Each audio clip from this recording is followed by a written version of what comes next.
A very good morning to you. Welcome to the National Assembly. A very good morning to you. Welcome to the National Assembly proceedings.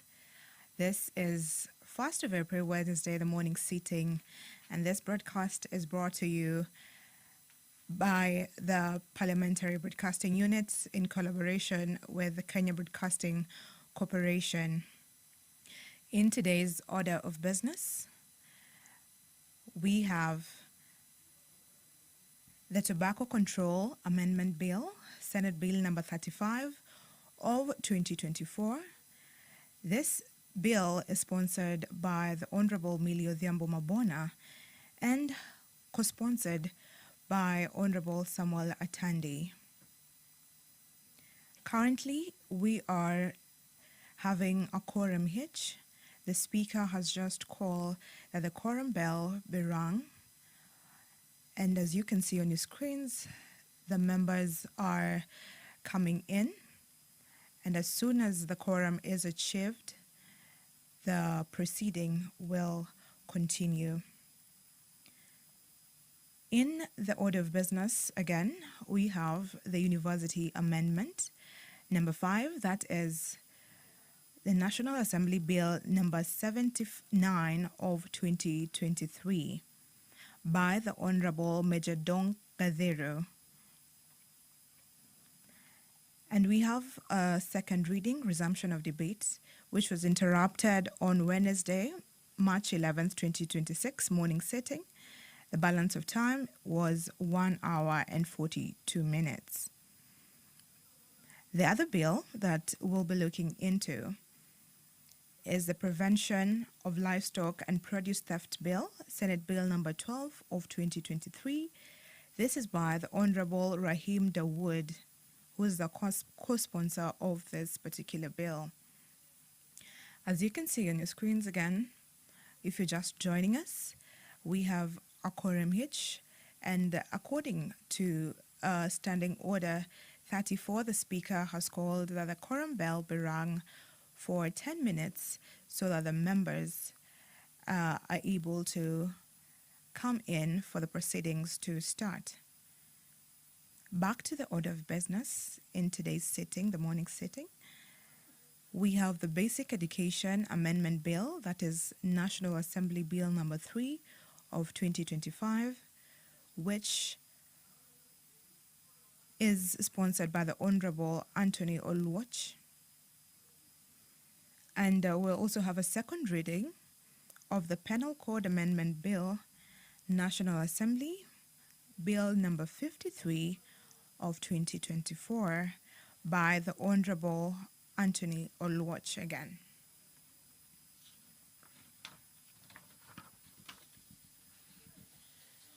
The other bill that will also be looked into in today's morning sitting is the National Police Service Amendment Bill, National Assembly, Bill number 39 of 2025 by the Honorable Oku Kaunya.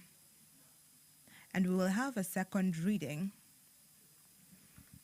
of the Sustainable Management and Valorization of Organic Waste from Avocado Processing. This is by Honorable Mary Wamaua, MP.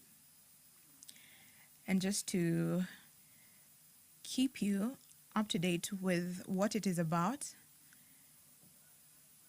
it is that aware that according to the Kenya National Bureau of Statistics Economic Survey 2024, avocado farming and processing have expanded rapidly in Kenya, with national production reaching approximately 848,100 tons in 2024, up from 633,000 tons in 2023, valued at Kenyan shillings 29.5 billion.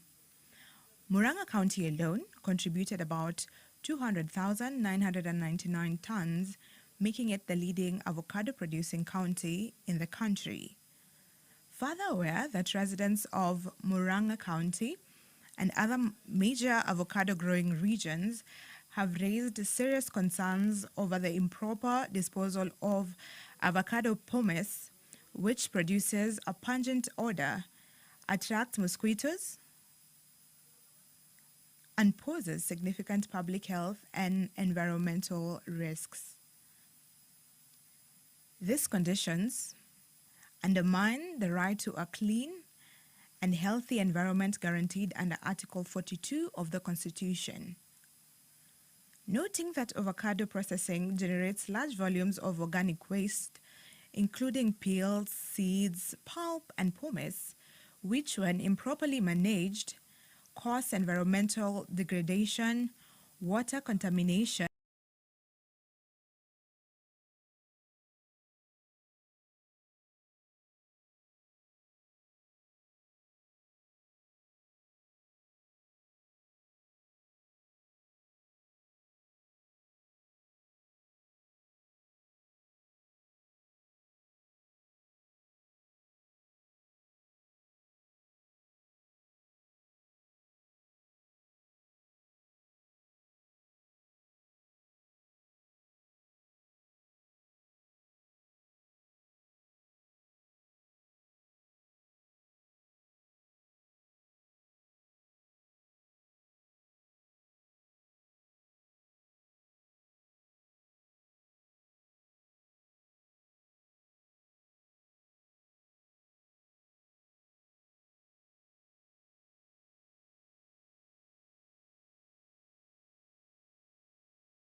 on the mandatory guidance and counseling program in all primary and secondary schools in Kenya.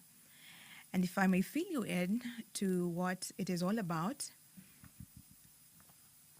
and as will be presented, is that learners in primary school and secondary school across the country are increasingly exposed to social, psychological, and behavioral changes, including drug and substance abuse, indiscipline, school unrest, and academic underperformance, noting that there has been a disturbing rise in cases of sexual violence against children, including incidents where minors are abused or killed by individuals known to them, including relatives and caregivers, thereby exposing learners to trauma and long-term psychological harm. Further noting that many learners come from homes affected by domestic violence, family instability, economic hardship, and other social pressures that adversely affect their emotional well-being, safety, and concentration in school. Concerned that guidance and counseling services in most primary and secondary schools remain informal, inadequately structured, and under-resourced, with no standardized national framework to ensure professionalism, accountability, and effective delivery. Appreciating that structured psychological top-warning, child protection awareness, and early intervention during formative years are critical in safeguarding learners, strengthening resilience, and improving academic outcomes. That is what will be presented.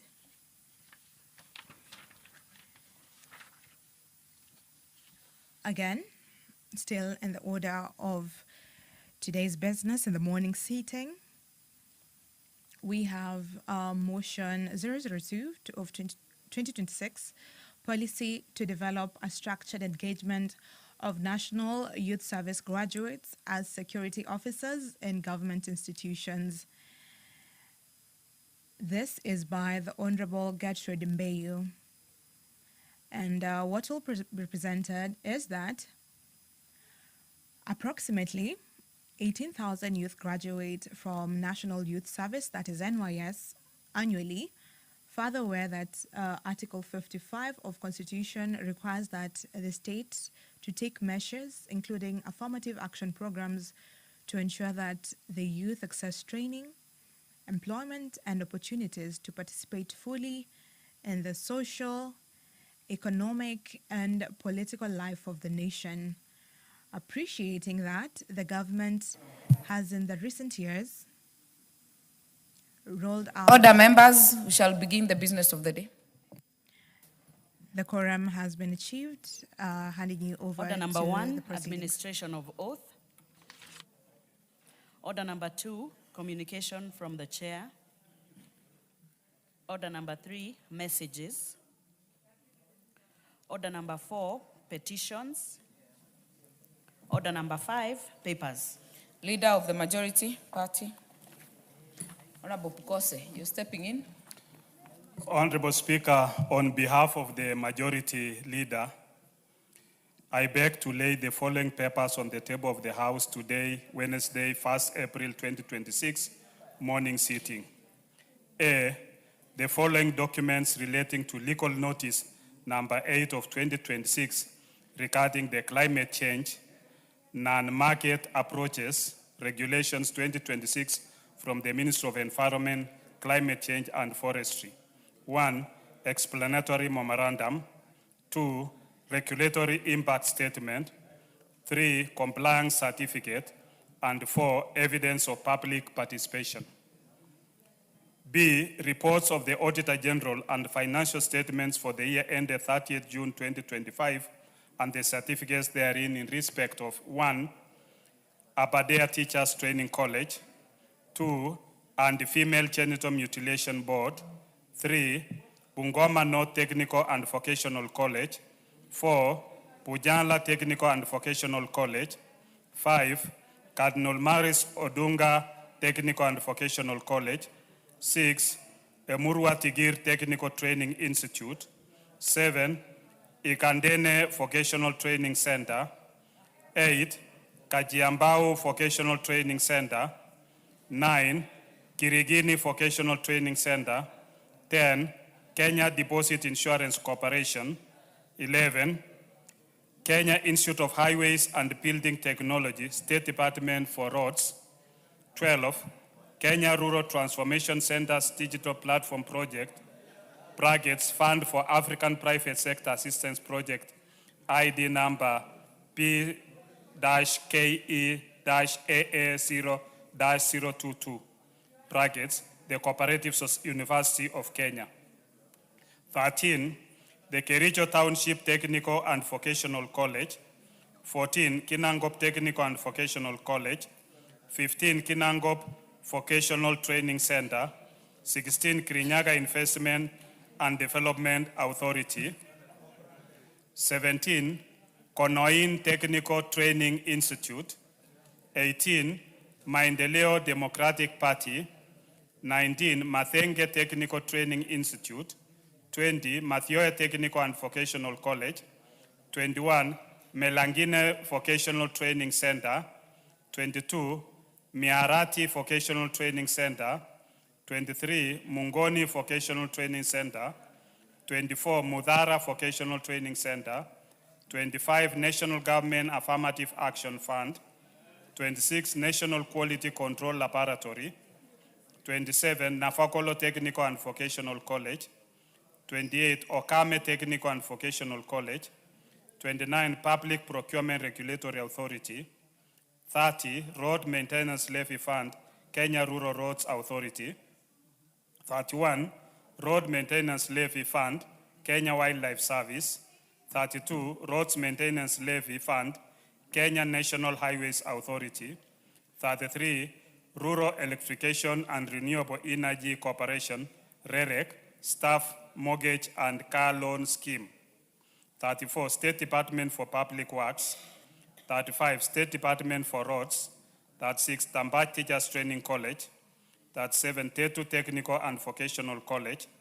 38, Turkana East Technical and Vocational College. 39, United Democratic Alliance, UDA. And 40, West Mugirango Technical and Vocational College. Thank you, Honorable Speaker. Next order. Order number 6, notices of motion. Order number 7, questions and statements. Member for Nandi Hills.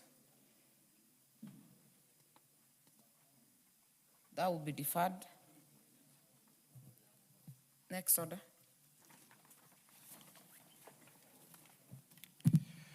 Order number 8, the Tobacco Control Amendment Bill, Senate Bill number 35 of 2024, first reading. A bill for an act of parliament to amend the Tobacco Control Act to regulate electronic nicotine delivery systems, including electronic cigarettes and related products, and for connected purposes. Order number 9, the Universities Amendment number 5 Bill, National Assembly Bill number 79 of 2023, second reading, resumption of debate. This is an ongoing debate, honorable members. There was no member on the floor, so we'll just continue. Honorable member for Soy, are you on this? No? Which Order number 9, the Universities Amendment Bill. I don't know whether it is the member for Keses who is making you not follow the proceedings. Okay, I think, thank you, Madam Speaker. On the University Amendment, on the University Amendment Bill, Simba Numoja is busy interrupting me here. You realize that our universities, especially the public universities, are facing a lot of difficulties in terms of making sure they are afloat and making sure that within the management, they are run in terms of giving value to our students. So it is high time that we pass this amendment bill that will address most of the issues that are bedeviling our universities, especially the bigger public universities. I know we are seated with the member for cases here, and there have been a problem in more universities. And all public universities, University of Nairobi, University of Egerton, they are the same problems. And most of their problems emanate from the management structure. So I believe this amendment bill is going to address all those issues and make our universities run in a professional manner. For that, I support. Thank you. Honorable Rindikiri, are you on this? I can't miss something to say. Madam Speaker, I think this bill is coming the right time. Why? Madam Speaker, we have seen at hand in many universities facing a lot of financial strains. Some of them have been investigated for mismanagement. Number 2, Madam Speaker, we have cases of admissions. Majority of the students are admitted to universities that they haven't made choices. Number 3, some of the students are admitted in private universities, and the government has not paid some of those universities. For example, Kenya Methodist University, the government owes that university close to 2 billion shillings. And there are so many other private universities that are facing financial problems because the government has not been able to release the funding. Madam Speaker, I think this bill is coming the right time because it's intended to iron out some of those issues of financial mismanagement admission problems, students being admitted for courses they never applied for, students are being admitted and given funding, but the consideration of the funding that they are and applied for is not adhered to by the universities. So, Madam Speaker, we stand to support this amendment, and we argue the members, please, let's support so that they can be able to manage the universities properly. I thank you, Madam Speaker. Member for Dagoretti North.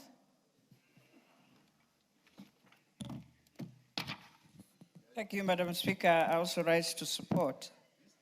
Madam Speaker, you realize that when we deal with certificates and diplomas, way back, we would separate this because of, one, to ensure you have skilled students or skilled Kenyans who can go in the upskilling for job creations and all that. And they used to work very closely, Madam Speaker, with the university student, that a university student will come in because of research, will be able to research and do what is needed at the higher advanced level. But more importantly, a technical person will come in and implement what you have researched on. And that is how these two levels would work closely together. And it also gives students an important way, or a person, if I want to just go to a technical school for skills, I will straight away go and do my skill. And so, Madam Speaker, one of the things that we have to do now is to avoid the duplication between universities and TVETs. Because if we are building TVETs and we are promoting TVETs, then we must have a career path or a pathway that indeed creates the two.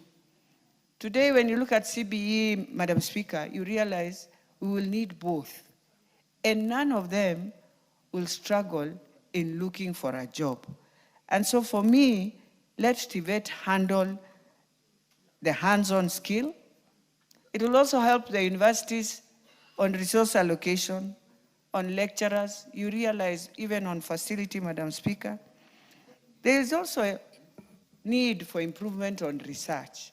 And for me, I think that's the most also important thing, that we are not just doing this for the sake of, but we are trying to ask ourselves, how do you now create a career progression pathway for any child in Kenya? Because you realize I might, Madam Speaker, and we are just about to clear the Form 4s of 844. And you realize we had many students also who are struggling even just to pass. So we let them go to TVETs, allow and open up for them. Then in the university, you take those who qualify to go to university, for them to just go and also do their degrees. But in the end, we shall not penalize, or we should not start undermining each, because each of them, they have something to provide within the job market.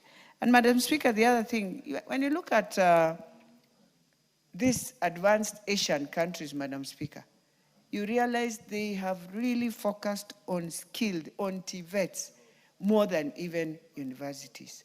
So for me, it will help even the lecturers to have time also to deal and be able to manage students and bring out the best on both sides, Madam Speaker. So even as we support this, let us accept. And I'm hoping as we finalize that, it will not also again bring politics, Madam Speaker, because you realize in the education sector, everyone protects so much. Look at how we are now struggling with CBE in terms of just the names. How I wish even the Education Committee, Madam Speaker, can decide we have the junior, we have the middle, and the senior. And we come out of this ego competition that we can see is about to create again crisis in the very new system that we are trying to create. And the other thing is that let us not have universities also going to fight us on this amendment, because you realize, Madam Speaker, many universities are the ones who have taken students in diploma and certificates. Why? Because of also resources. So let us allow ourselves. But the most important thing, even as we do this, Madam Speaker, I think we also need to ask ourselves, I hope and I'm praying we can now clear the issue of the model, the TVET students to get their resources, to get their scholarships, because these are some of the things they are struggling with, Madam Speaker. And to make it even worse, I don't understand, we have our KMTC, which is also more in line, like that is the TVET of medics, Madam Speaker. Because when you find a student who has gone through KMTC, you find that is a student who survives anywhere in some of the hospitals we have, even in the rural, they will survive. But then we have to ask ourselves, in all this knowledge that we are giving our young people, and all this exchange, medical tourism that we do with India, Madam Speaker, is there a way we can now look for one of those hospitals in India and try and take our students from KMTC to also go and learn? Because these are many people, 1 billion people. You'll advance yourself, especially in imaging, because I can see we have a big challenge in that also, Madam Speaker. And so for me, in all these things we are trying, we are talking about the TVETs, yes. Is there a way? You realize in India, the Prime Minister has made sure, Madam Speaker, that if you want to open or even import anything from their country or export, you must build an industry in their country. You must manufacture that item from India. Why? So that you are able to build the skills of the people there. Now, we have imported from China, we are doing everything. Is there a way for the first time we can just say as Kenya, you want to bring your items to Kenya, then bring a manufacturing company from China to here that will employ our young people, that they are able, so that when you are in this TVET, Madam Speaker, if you are going for attachment, you go straight to an industry. You go straight to a place where you will learn those skills. So I support, but I pray that we will not bring in politics, that we will agree there is need to have these two to avoid duplication. I beg to support. Very well. Member for Saku, are you on this one? Thank you very much, Madam Speaker. Madam Speaker, I rise to support this bill on various grounds. First, before the 80s and 90s, we used to have universities, and it was very clear what courses they were offering, and they were also offering university degrees. But I think after 90s, everything became a university. The Kenya Polytechnic, the Kiambu Institute of Science and Technology, RIAT in Rift Valley, Mombasa Polytechnic. The brain box of this country was the middle-level colleges.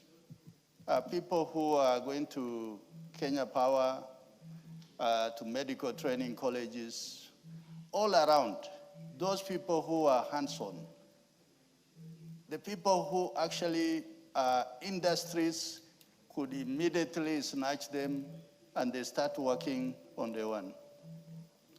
But as soon as universities opened up the spaces, they also became very many. They found that for them to cobble enough money from the population is by offering everything and anything under the sun, certificates, diplomas. And also, the universities now, they never continue to concentrate on the degrees. Yes, you can get degree, or you can get the postgraduate qualification. But because the numbers that come for diplomas and certificates actually they outnumber those of degrees. With that, we were not even able to control the quality and the standards of our education. Today, we are not surprised when a young boy or a girl, you are told they are graduates, and they are not able to do the basic things that a young graduate is able to express. You are told you have employed maybe a researcher, an economist, and then you ask yourself, what did they do in the university? By dint of this bill, I think we are able to go back in time to say, where did our education system went wrong? Not everybody should go for a degree. There are those who will just go for diploma, and they go for qualification. If you look at Germany, Britain, US, there's the middle level where there are individuals who say they don't want to go for a degree course. They just want qualification at that middle level. Madam Speaker, through this bill, and I must thank the sponsor of it, we are able to regain the middle-level colleges that actually disappeared. And in the form of TVET, this is where we are going to have those courses and those qualifications. But my ask is, we must standardize, we must have the right quality of the teaching or the academic staff, and also those qualifications are not just going to be certificates and diploma, but they must be rated as world-class qualification so that our youngsters who qualify from those middle-level colleges are able to be employable widely and worldwide. The issue of universities is struggling as a result of financial handicap can be addressed by other forms, but not by undermining the quality of our education system. And the current education system, as it has been exposed, let it address now gradually what the thinking in this bill has come up with. With those remarks, Madam Speaker, I beg to support. Thank you. Very well. Member for Navaholo.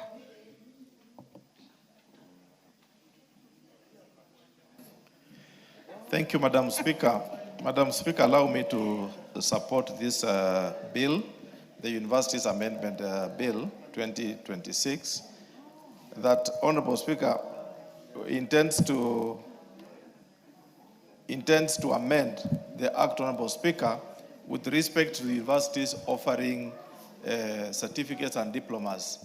Honorable Speaker, looking at the intention of the Universities Act as it stands today, it is meant, Honorable Speaker, that universities are institutions that will offer higher learning and academic research. Honorable Speaker, when it comes to research, research is not just a walk in the park, Honorable Speaker.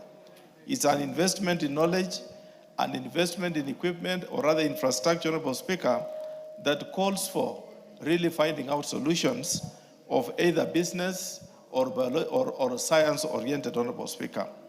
And when you look at certificates being offered, Honorable Speaker, in universities, it means, Honorable Speaker, in the makeup of the TVET Authority Act, Honorable Speaker, these are hands-on professionals. These are professionals who are supposed to be artisans. These are professionals, Honorable Speaker, who are really the users of the academic knowledge that leaders or leaders of institutions have.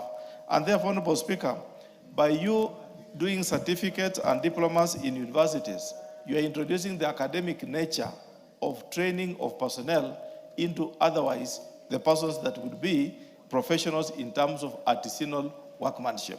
Therefore, Honorable Speaker, it defeats the logic for you to get a graduate of say, whatever discipline. I would not want to demean any discipline per se, but that person, Honorable Speaker, putting it like a medical engineer, Honorable Speaker, he would rather be at a degree level rather than, Honorable Speaker, being at a diploma level, undertaking studies in a university.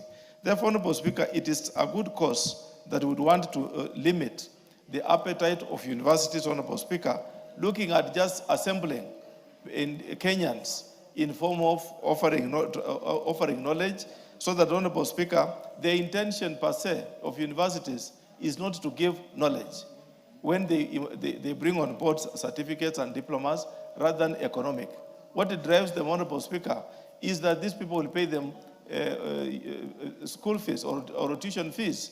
So that kind of idea demeans the original knowledge that we would want to have, Honorable Speaker. What is it that Tibeta is doing? When you look at, Honorable Speaker, plumbers, for example, in my own constituency, Honorable Speaker, you run around, you want a plumber, you not easily get them.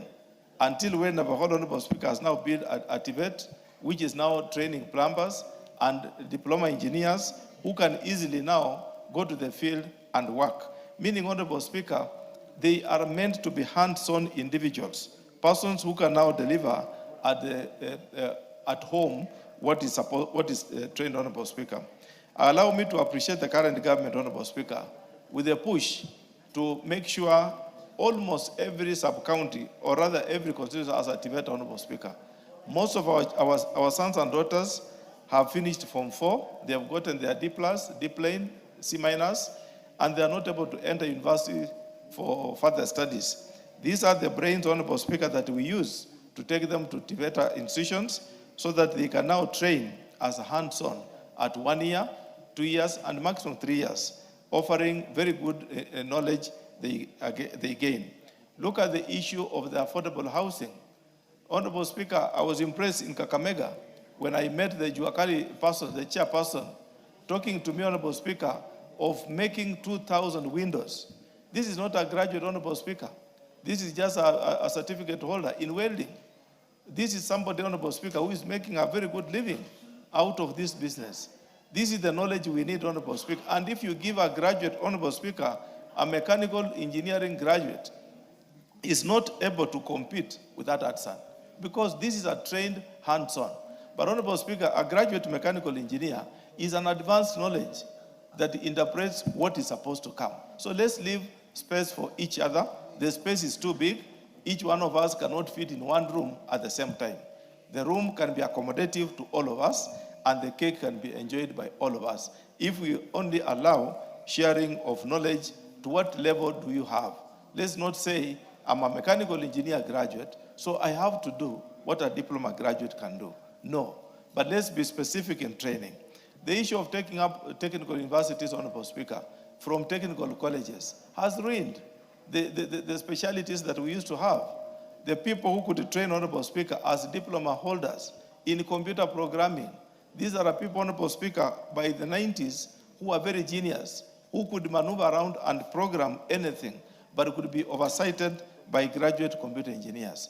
Honorable Speaker, let us embrace this amendment and thank and appreciate my colleagues that this amendment is very much timely, so that we limit our universities to be centers of excellence. Honorable Speaker, we have a research fund.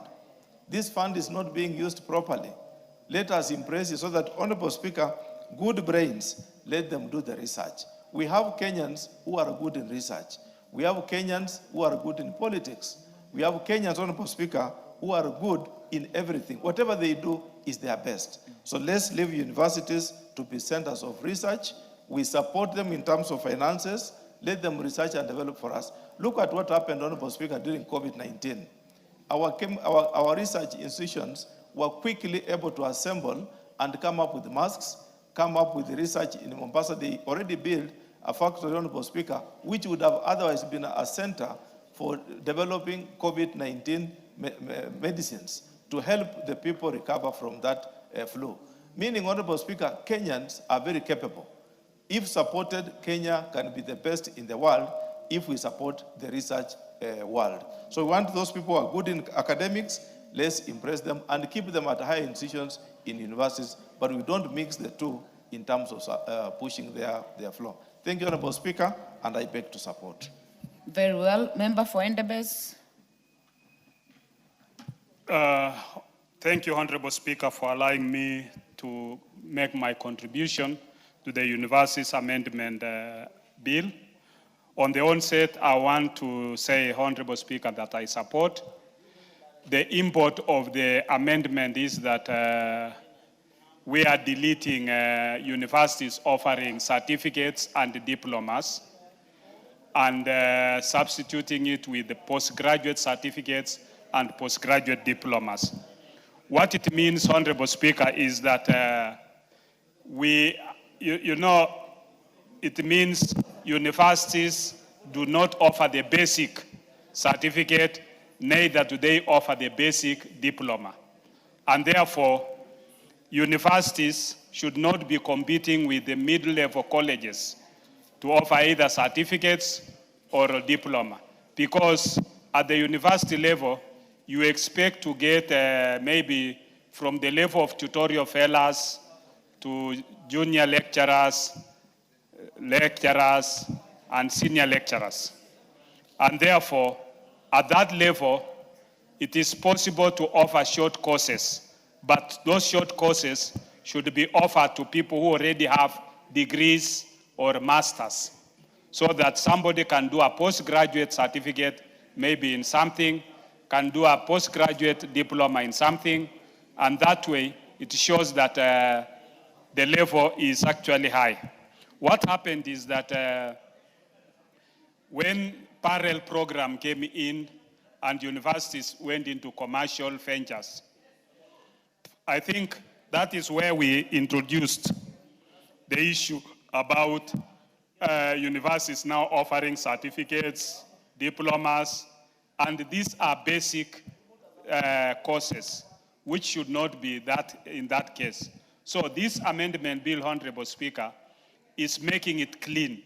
It is putting the university where it belongs, so that universities should be able to offer postgraduate certificates, postgraduate diplomas, and make it to those, because you have people who could be working in offices. You have people who would be wanting to do short courses and improve on their level of education. Education is a continuous process. Increase even on their CBDs, continuous practice points. And therefore, this amendment by the House, Honorable Speaker, is a wise amendment. Looking forward, Honorable Speaker, I think one of the biggest challenges now is access to basic university education. And this is about banding. I was at home, Honorable Speaker, last week, and you have students who applied for the new funding model. And some of them from very poor backgrounds were placed into Band 5, and when they appealed, they were placed into Band 4.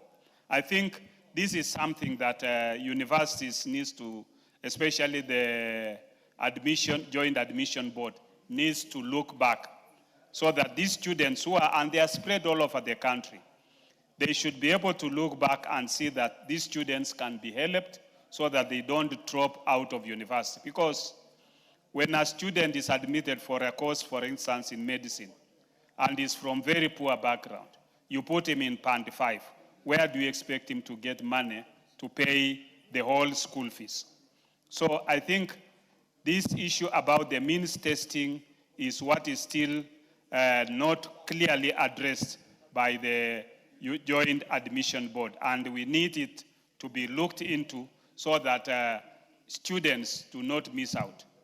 Also, when the cooks, which is admitting students for diploma and certificate courses, I think it is actually becoming a problem, because once a student has been admitted, the student qualified for a course like nursing or laboratory or even pharmacy, and is admitted to another course, something called emergency medicine and those other courses. This child is locked into that course. It cannot be able to appeal and change the course. I think the COOPS admission board should be able to look into this so that students are allowed to be able to revise and reapply for courses for which they intended to go and do. Honorable Speaker, these are very serious matters outside there. I know each and every member in this House are faced with similar challenges with their constituents, who either through the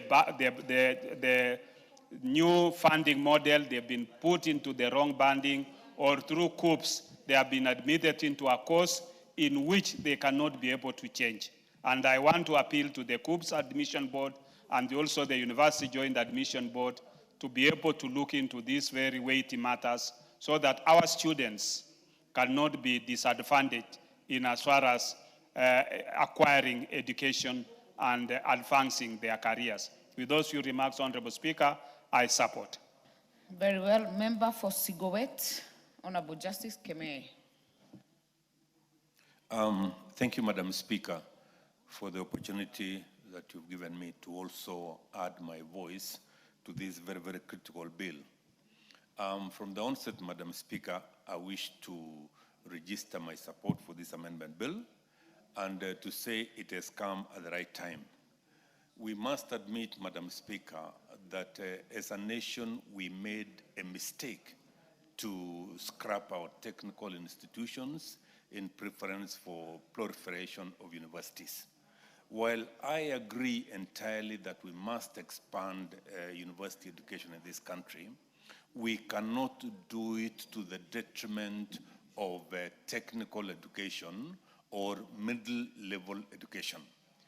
I want to join my colleagues, Madam Speaker, to say, let universities provide education in higher learning.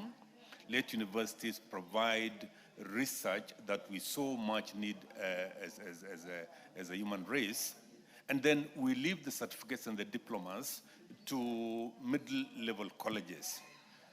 Madam Speaker, it was sad to see, us changing even teachers training colleges to be universities. It was sad for us to see institutions like Kenya Science being, watered down from what it was doing previously. So, Madam Speaker, I don't want to go into what my colleagues have said, but I want to say universities in this country must confine themselves to providing degrees and postgraduate diplomas in their areas of specialization. Secondly, Madam Speaker, I want us to get our universities to link their programs to universities in other parts of the world, so that if we were to produce a student in this country from the University of Nairobi, that student would be at par to compete for job opportunities with a student coming from Harvard University, let's say, for example, Harvard University. Doing so, Madam Speaker, would be able to produce students that they can be able to migrate to other parts of the world and get their work done there. Madam Speaker, when I went to the School of Journalism, the area of study that we had at that point in time was linked to the studies in Eastern Europe. So it means, Madam Speaker, if I graduated from the communication school in Kenya, I would be competent enough to work with somebody who has graduated from a university in the Eastern world.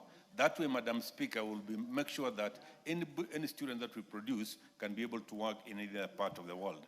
Dr. Pokose has talked about COOPS and Joint Admissions Board. I don't want to repeat, but the cry of our people is that they must be allowed to do courses of their choice.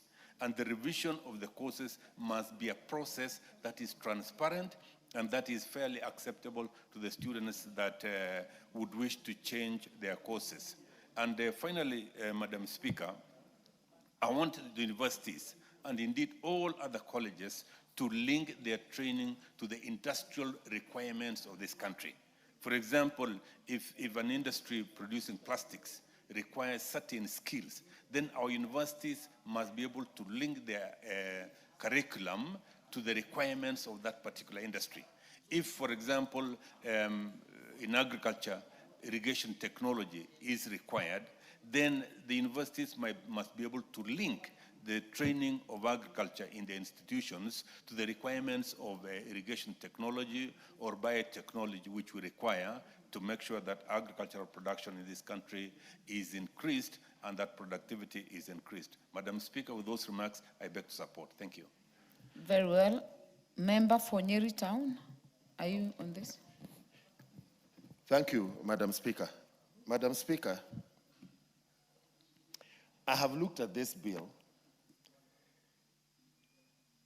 and this bill does seek to bar universities from offering ordinary diplomas and certificates. But the Commission for University Education therefore retains the position of being the competent authority on postgraduate certificates, diplomas, and degrees. But who then handles, who is the competent authority on matters middle-level training? Because we have the TVETA authority on one hand, on technical and vocational training. But who is the authority on business training, for example? Who is the authority on accounting? Who is the authority on nursing? And the many other middle-level competencies that our country needs. And I'm wondering whether this bill, the amendment in this bill, should be improved to bring more coherence in terms of one authority on qualifications in this country. We have the Kenya National Qualifications Authority hanging somewhere. But does the removal or the ban on universities providing ordinary diplomas and certificate education open the field for every Tom, Dick, and Harry to come up with a training, because there is no requirement to report to somebody. I know even as it is, that requirement is not there. But we have let Kenyans be subjected to all kinds of training in this country. Allow me to give you an example of a training that is now very popular in institutions in this country, referred to as a nurse's assistant. Nowhere in the human resource for health, both in the policy and in the strategic plan, is such a title provided for. So we have our children of this country, who are now, and their parents, being exploited by institutions that are coming up with fancy titles. And as a legislator, I am asking myself, should we, in enacting laws, be more holistic in looking at an industry from end to end? And therefore, Madam Speaker, while I support the idea of removing universities from offering certificates and diplomas, I would like this bill, or a partner bill, to also bring clarity on the area of tertiary training and middle-level training in our country. Madam Speaker, there is also this other question. The Higher Education Loans Board. So what is higher education? Once we've moved from basic education, what is the next level? Why doesn't every child in this country, after their basic education, who goes for the next level of training, qualify to be funded by the Higher Education Loans Board? And people say this is the Higher Education Loans Board is a brainchild of the Ministry of Education. Teacher trainees in Kamweja Teachers College, in Kagumo Teachers College, in Murang'a Teachers College, colleges under the Ministry of Education, do not qualify for funding under the higher education. Why? Yet these are Kenyan children. Children at the Kenya Medical Training College, the Ministry of Health is asked to find, health ministry funds to be administered by HELB for higher education. Yet, everybody under TVET apparently qualifies for higher education funding. So we need to be more coherent as a house in terms of a holistic appraisal of the regulation of the education sector.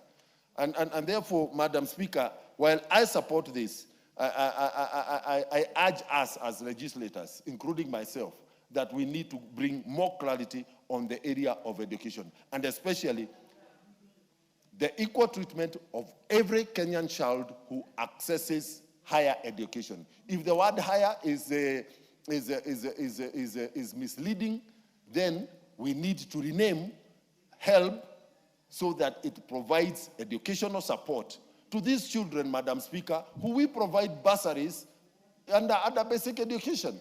But immediately thereafter, there is a huge gap. So when in Nyeri, for example, I support a child who is in KMTC with 7,000, yet the fees is 70,000. How do parents raise the remainder, 90,000, yet we do not have dedicated funding for such children under HELB? Madam Speaker, with those comments, I support. Member Nandi Hills. Thank you very much, Honorable Speaker, to have the opportunity to contribute to this very timely amendment bill sponsored by Major Dong Benjamin Kathiru, Member of Parliament for Embakasi. On the onset, I want to say I support the bill. I think as a country, we have matured enough to be able to streamline some of these institutions that they've done well in the past, but it makes it better when we are able to refine their functions, to streamline their functions, to make them more effective. By separating the degree courses in our country and the diplomas and certificates in a more organized manner, I think is the right thing to do for posterity.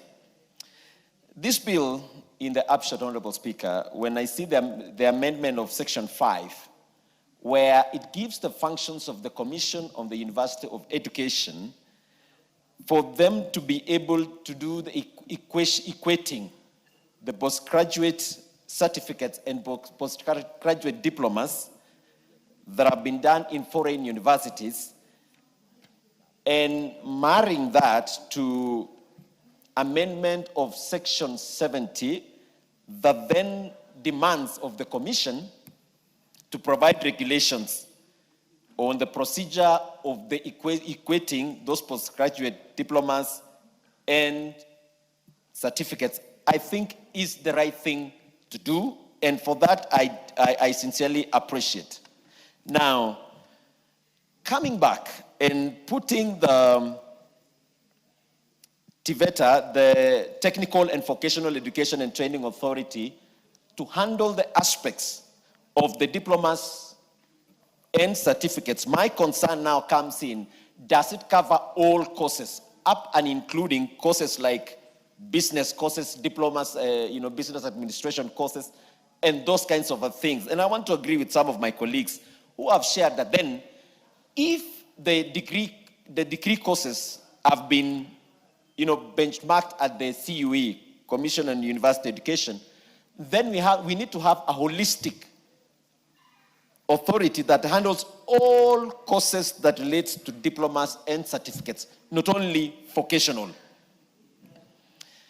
Honorable Speaker, on the aspects of providing for students, the ongoing students, that then they will not be interrupted with the courses they are doing, I think it's very good and timely, so that they can have the comfort of finishing the courses, their training they are going through without interruptions. I think it's very good. But I want to also give a proposal for the sponsor of this bill to consider as well, Honorable Speaker, that universities had invested a lot and they were making a lot of money by having these diploma courses, hinged in their institutions.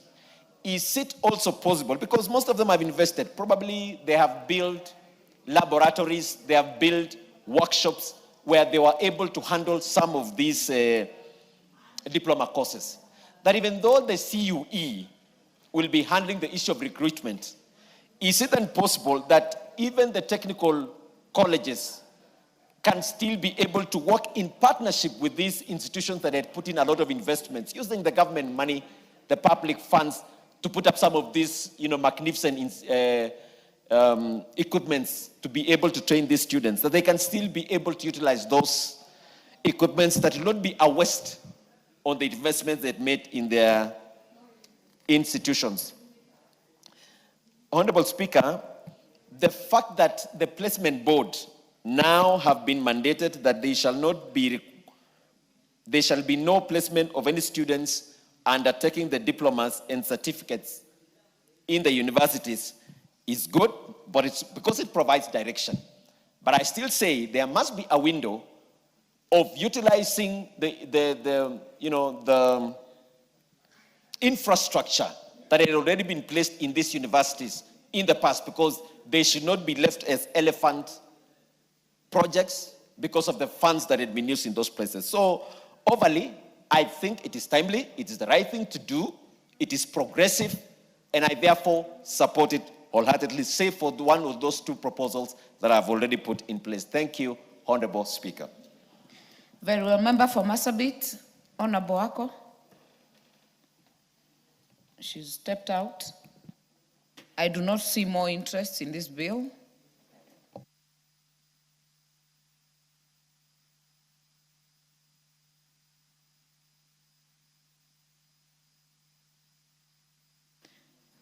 The mover will reply in the next appointed time. Next order.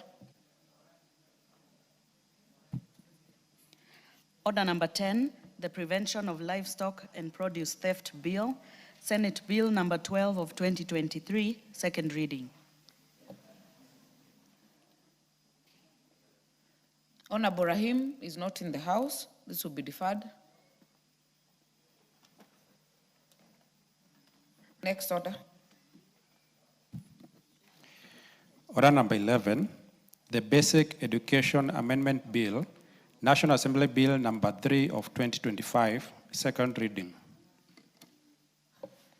The mover of this bill is Honorable Tom Anthony Oluoch. He's not in the house. Be deferred to the next sitting. Next order.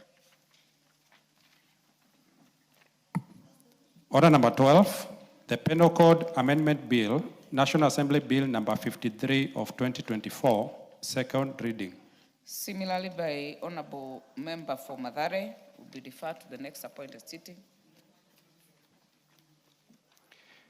Order number 13, the National Police Service Amendment Bill, National Assembly Bill number 39 of 2025, second reading.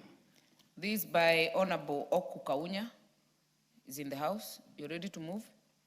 You have the floor to do so.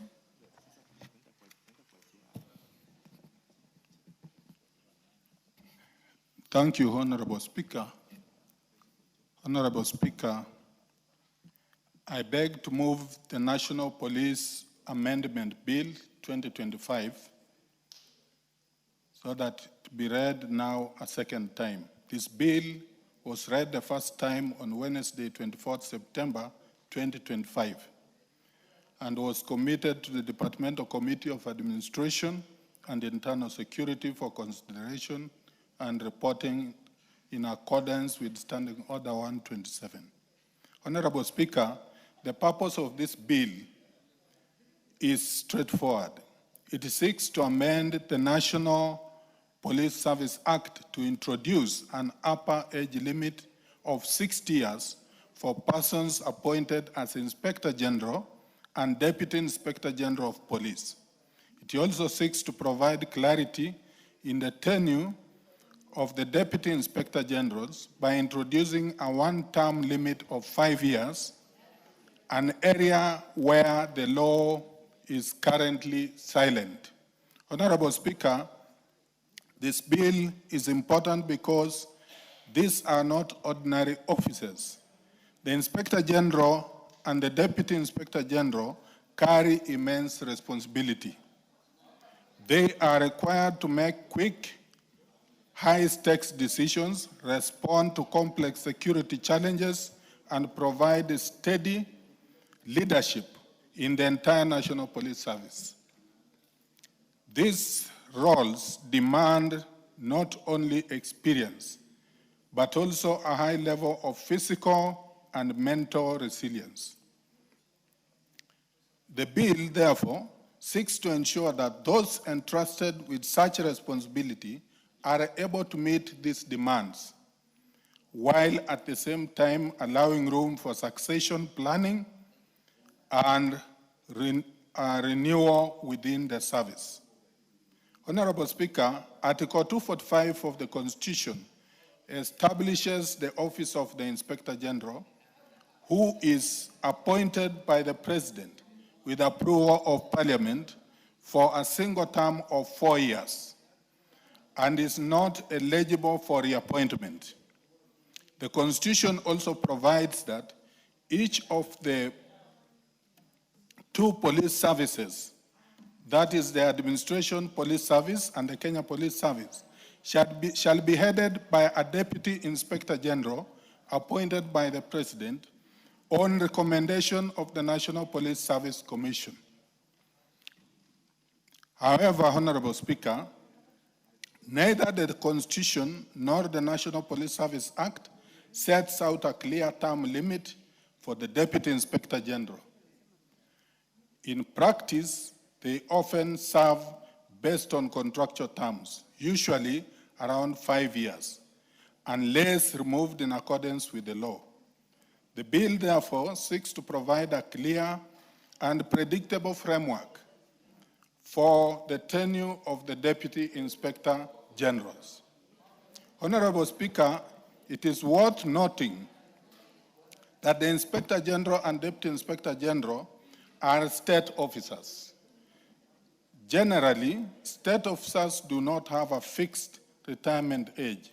However, our law recognizes that for certain critical offices, limits are necessary to promote efficiency, accountability, and orderly transition in leadership. For example, judges retire at 70 years, with an option to retire at 65. The Chief Justice serves for a maximum of 10 years or until retirement, whichever comes earlier. Similarly, within the Kenya Defense Forces, the Chief of the Defense Forces and service commanders serve for a single term of 4 years or retire upon attaining mandatory retirement age, whichever comes first. This has helped to ensure predictability and smooth succession at the highest levels of command.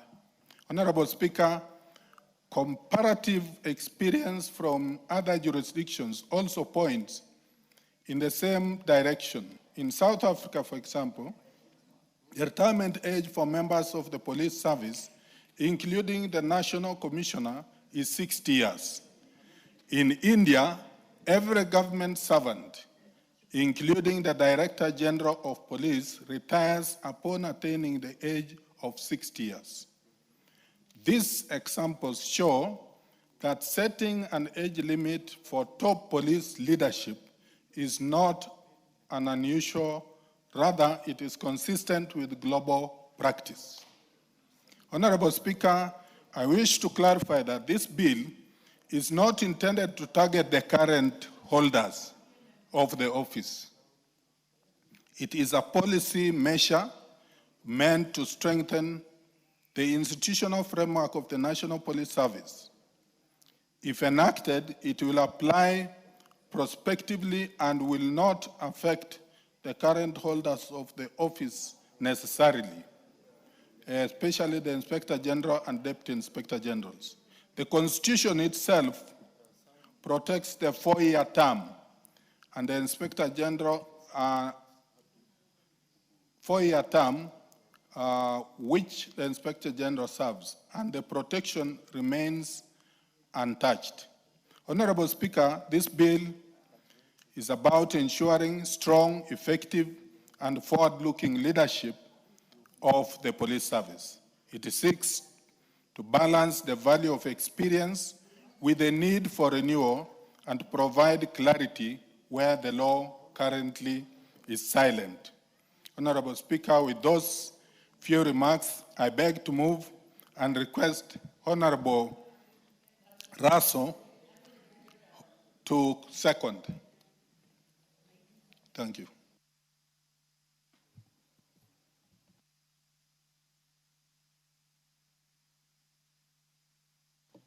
Member for Saku. Thank you very much, Madam Speaker. Madam Speaker, I rise to second this very important bill. Madam Speaker, for a very long time, the issues of the National Police Service have never been addressed, particularly in terms of service, longevity in terms of time to be served, and also the different senior appointments. And for that reason, as a committee, when we looked at this bill, we were trying to resolve what we consider to be uncharted waters. Because before now, many were afraid to address what has remained contentious and also a cause of contestation within the National Police Service. Madam Speaker, this bill in itself, it addresses the fundamental issues of morale, predictability of who can be promoted at what time. Because we have seen cases where the Inspector General can be brought from elsewhere and he serves at the helm of the National Police Service. Or even the DIGs, the Deputy Inspector Generals. For this reason, it had the tendency to actually undermine morale, commitment, and the judicial service to this nation by these very professional officers. Madam Speaker, through this bill, what was not captured in the original Act of 2012, the National Police Service Act, this bill has attempted to address all those gray areas and to bring clarity. Having come from the Kenya Defense Forces, the reason why Kenya Defense Forces are a very stable institution, but also a clear bureaucracy, is because they have laid down, particularly the issue of hierarchy. Time at what somebody can get promoted. If they don't get promoted, what happens to them? They leave the service. At what time can somebody be appointed the Chief of Defense Forces? More often than not, they will have been serving service commanders from the Kenya Navy, the Kenya Air Force, or the Kenya Army. So, what as a committee, and I must thank Honorable Oku Kaunya, that we have attempted to bring out clarity that somebody who will be an IG is likely to be somebody who potentially has been the head of the General Service Unit, the Administration Police, or the Kenya Police Service. So that anybody who serves in the police at the senior rank, they know that I am heading to the very top without any ambiguity. Madam Speaker, the issue of correction in terms of age limit, even in the last appointment of the IG, there are people who are saying, oh, this IG is above the age of this and that. But as a committee, when we looked through the existing laws, we came out clearly that nothing has been stipulated. In the absence of an existing law, then you will follow the Constitution. Does it lay out anything in the Constitution? The Constitution is mute on that part. So for that reason, I agree with my colleague that this particular law will not affect the serving DIGs and IG. But going forward, then those who are likely to succeed, because this is really about succession within the National Police Service, then individuals will know that as an AIG, Assistant Inspector General of Police, then they are likely to succeed their superiors in the following promotions. Madam Speaker, finally, this issue of not addressing some of the factors that undermine the good order and the bureaucracy of the National Police Service is a cause of even corruption, of individuals maybe buying their way to go to the top, approaching politicians. But if what is there in law is not muted, there's clarity, there's no ambiguity, there's no middle ground, then individuals are going to stay on the line, work their way up the ladder to be able to command the National Police Service. Madam Speaker, the age of 60 years that Honorable Oku Kaunya alluded to, before now, it was never mentioned within the Act what is the compulsory retirement age of the IG or the DIGs, and how long they will serve. And through this bill, we have been able to come up with a very clear position that the IG serves for 4 years and serves through his time, but he will be appointed before he reaches the age of 60. If that individual reaches the age of 60, then they will not be appointed as IG or DIGs. The DIGs are going to serve for one term of 5 years, non-renewable.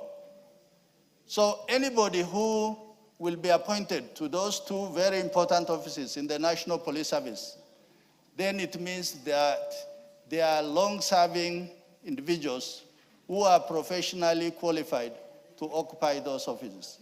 With those remarks, Madam Speaker, I beg to second, and I want to ask the House to support this bill. Thank you, Honorable Speaker. Very well. I therefore propose the question that the National Police Service Amendment Bill, National Assembly Bill number 39 of 2025, be now read a second time. Before I give any speaker, honorable members, the report and the bill is available at the clerk's table. But before we start the debate, allow me to recognize in the speakers gallery students and teachers from Mutungoni Academy, that is in Mavoko constituency, Machakos County. You're welcome to the House to observe the proceedings as it unfolds. The first chance will go to the member for Seme. Honorable Nyikal. Thank you, Madam Speaker. Madam Speaker, I rise to support this bill. I support this bill because in reality, in the maintenance of law and order, in the whole issue of governance, in the whole issue of integrity, there are two institutions that are critical. One is the institution of the National Police Service, and one the institution of the Judicial Service. If those two do not work, or there are doubts in their performances, all other efforts amount to nil. Therefore, this bill that seeks to be very clear on how the Inspector General and the Deputy Inspector General are appointed is extremely important. And so that it removes any clarity, it removes any doubt. It is very clear who can be appointed and who cannot be appointed, which means what we are used to as people lobbying, even if people lobby, they will only be lobbying amongst people who are capable of doing the job, because the bill has stated very clearly what they must have as experiences, what kind of jobs they have held, what qualifications they have. So, Madam Speaker, that clarity is extremely important. The other is the term limit. It's also very clear for how long they will serve. And again, that means that once somebody is in office, they can plan that how long they are going to serve, what changes they want to make, and make sure that there's enough time, work on it. And two, it will also bring confidence, because in the forces, people grow by the ranks, and people would like to know that if I move in this direction, in this time, by this, I can get there.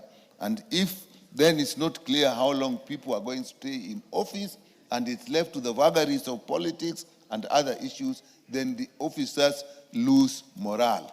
And there's nothing worse than in the police force, or, as I said also in the judicial, that people do not feel like there's a future for them in the service, that however hard they work, they'll not get anywhere. When people get to that and they take I don't care attitude, the suffering is actually great. I always say, Madam Speaker, that those two institutions, we can talk about integrity, we can talk about corruption, but if those two institutions, the National Police Service and the judicial system, do not work, all is lost. Therefore, this bill comes at appropriate time. Madam Speaker, what I would then say that it has set out who should not be, it has set out the term, and it has indicated when you cannot be. But what probably is not here that then we will have to look at seriously in the whole of the police service is the progression of people. Because if again, at the lower levels, people do not progress as designed in time, so that a lot of people also reach the limit before they get there, then another despondence will come where people know that people can delay, and when people get to maybe 58, 59, and they know they are still far down, even as early as 50, and they see people ahead of them, the crowd ahead of them, the line ahead of them, and they know that there's an age limit, then again you are going to see despondence and people not working in line. With that, Madam Speaker, I support the bill, but what I think we look at in the structure of the National Police Service, I think in the armed forces, I think they have managed to actually make sure that at every stage, you can stay at that stage for just a fixed period of time.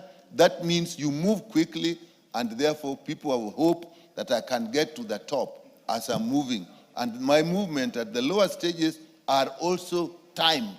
If we only time and put a limit at the top, we are likely to have chaos in the lower cadres if the movement are also not equally coordinated. With that, Madam Speaker, I support this bill. Honorable Indikiri. Thank you, Madam Speaker. I join to support this bill.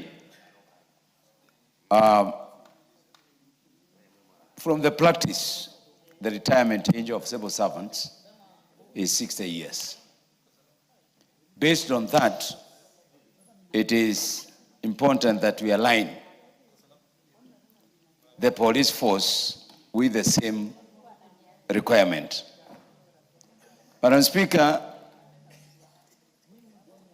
the only thing that I would not agree with very much is the statement that somebody who is 60 does not have stamina.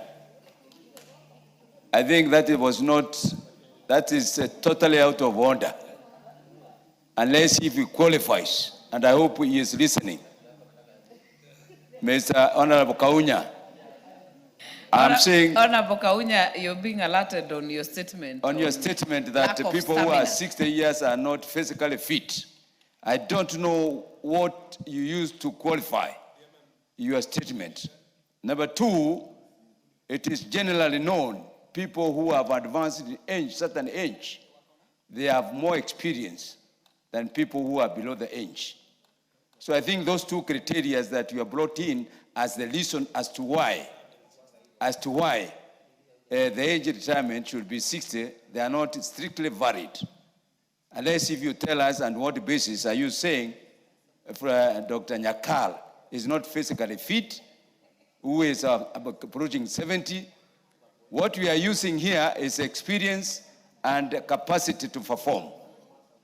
Madam Speaker, the other issue is the Deputy Inspector General is supposed to serve for one term of 5 years. If I become Deputy Inspector General at the age of 54 and I have not attained 60, does it mean that I am going to go home? I need to be given an opportunity to continue serving, it to move into the rank of Inspector General, as long as I am within the age of 60. There are many people who are going to be on that category, so I think that needs to be thought again. Madam Speaker, one of the things that is killing the morale among the police force is the career path. Once you join the police, from constable, it needs to be very clear for how long and are you going to serve and what are the requirements for you to move up.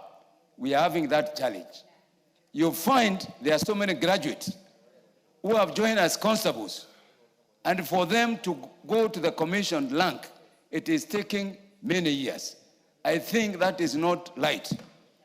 When we are also making amendment on this act, we need to bring in specifically those young people who have made a choice to join the police as a career. They can't be contained as constables for years until they retire. It's being very unfair. And then you see somebody who finished Form 4 and got a D is moving up faster than those guys who have been to the university. It is not fair. And this is affecting a lot of morale of police officers. And it goes up and up and up. And you can find there are those people at the DIG level, assistant DIG levels. Some of them have no papers like those young officers. So I think it's something that needs to be joined. We cannot only talk about the issue of the age. Madam Speaker, in Kenya today, there are things that need to be collected. And this is one of those things that need to be collected. We are not preparing some position for specific people. We are doing the law for posterity. We are doing this because we want to ensure that everybody has an opportunity. We also want to say that if we are to abide by the rule of law, let have an equal criteria. The issue of DIG and IG, they are not political appointments. They are not cabinet secretaries. These are people who have grown progressively within the ranks. I totally agree with Dr. Nyakal that people are coming from out and they are joining in from other forces. We have seen people coming from KDF to prison. We have seen even people coming from KDF to police. But we have never seen the other way around. Let's be fair to the police force. Let's do the right things. Let's ensure that we pass the law that is going to create confidence and motivation for our young people to choose police force as their career. I thank you, Madam Speaker. Member for Navaholo. Thank you, Honorable Speaker. Honorable Speaker, allow me to, on the onset, support this bill by this great member of Teso North. Honorable Speaker, allow me to also inform the House that the member for Teso North is a career police officer or rather public servant who has served in the administration side and who understands, Honorable Speaker, when he talks of this kind of a bill, or he brings such a bill. He is doing so out of experience, out of what he might have gone through before he joined the Assembly. Therefore, I take this, Honorable Speaker, with a lot of regard and lots of concern that this is a good bill. Honorable Speaker, this bill is looking at two things mainly. Looking at the age limit of the IG, which in the Constitution and even in the National Police Service Commission, Honorable Speaker, Act does not provide for it. It's also looking at addressing what we missed out in the Police Service Act, the age, the term limit of the Deputy Inspector General. Honorable Speaker, this act is not going to be supreme to the Constitution. The Constitution provides for the term of office for IG being 4 years, and therefore, Honorable Speaker, any person in that office will not be interrupted by virtue of us amending this act, or rather passing this bill into the law, so that the current IG, Honorable Speaker, need not be a subject of discussion, but any other person coming on board, Honorable Speaker, will be a person to work or to be bound by this law of 60 years, Honorable Speaker. Honorable Speaker, the issue of the DIG serving 5 years, Honorable Speaker, is a good thing, Honorable Speaker, that it's not provided for in the National Police Service Act, and now we are putting it into place so that we say 5 years, Honorable Speaker, for someone seated in the position of the Deputy Inspector General is sufficient enough and is good, Honorable Speaker. Looking at the comparison in terms of numbers, Honorable Speaker, IG serving 4 years and the DIG serving 5 years. That means, Honorable Speaker, we are assuming these people are appointed on the same day, and then one has to go for 4 years. Definitely, during the succession, Honorable Speaker, the 1 year overlap will cushion the government or the National Police Service Commission or the National Police in entirety, that, Honorable Speaker, at no one time there will be a vacancy or a vacuum in the office of the IG. The 1 year is sufficient enough that, Honorable Speaker, the relevant authority can now come out and pick a next IG during that succession. Honorable Speaker, what is it that is happening in the National Police Service Commission? Apart from these two issues, we look at the issue of infrastructure, Honorable Speaker. Why are we allowing our officers, Honorable Speaker, just to be without any equipment of trade, Honorable Speaker? They don't have vehicles to move. Or if they have vehicles, Honorable Speaker, allow me to say my own example of Navajo Police, Navajo Division, Honorable Speaker. My OSPD does not have a car, does not have a vehicle. He uses the vehicle of the AP, Honorable Speaker. Meaning at any one time, they share also one vehicle with the OCS, which means if the OCS is using the vehicle, my OSPD does not have a vehicle, Honorable Speaker. I feel, Honorable Speaker, as we look at the bigger offices, let us look at where does the rubber meet the road. Rubber meets the road at the station. And we need to empower our officers at the station so that they have the relevant tools of trade, that is the vehicle, and even the infrastructure to move at night, Honorable Speaker, should be supplied to officers. Honorable Speaker, at one time in the national prisons, there was a saying which has not been proven, Honorable Speaker, that the keys, Honorable Speaker, used by prisons during pass out were not sufficient enough, and they had to bring on board other uniforms from the serving officers, Honorable Speaker. I feel we are duty bound that we buy or fund the National Police Service Commission, National Police Service as it is. We give funds to the prison service, Honorable Speaker, so that at least we have enough officers working within the environment that is convenient, Honorable Speaker. Honorable Speaker, this bill has introduced other persons from outside who are not inside the service, Honorable Speaker. Allow me to join Honorable Nyikal and feel that at the right time, Honorable Speaker, these amendments should be polished so that we only have officers in the relevant unit, in the relevant services, Honorable Speaker, attaining this high rank. Let's not introduce persons from external bodies to come and head the institution. Why should we go out and source for people? Yet, Honorable Speaker, we have senior DIGs who have been there, who can also be IGs, who can be deputy IGs. Let us grow the service. Let everyone, Honorable Speaker, when he joins the police service at a constable level, he knows at one time, Honorable Speaker, he'll rise to the highest rank. There is always competition to achieve and attain one's obligation. Honorable Speaker, any member of parliament, any member joining this house, the destination, Honorable Speaker, is to become a president of this country.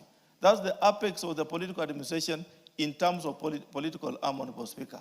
Therefore, it's important we allow officers who are joining as constables who know the same way officers in the armed forces, they know they'll rise to the Chief of General Staff at the top. 4-star decorated, Honorable Speaker. Therefore, let us not introduce other persons who are going to come from outside to take positions that are not supposed, are supposed to have been taken by the persons who have served in those positions, Honorable Speaker. I feel this is a good bill.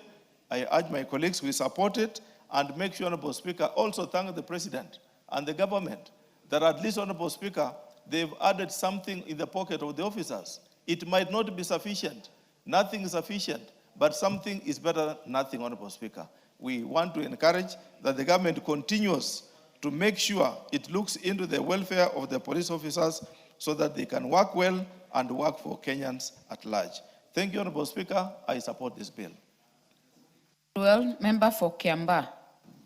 I can see the Kamukunji. You killed the Kamukunji for Kiambu.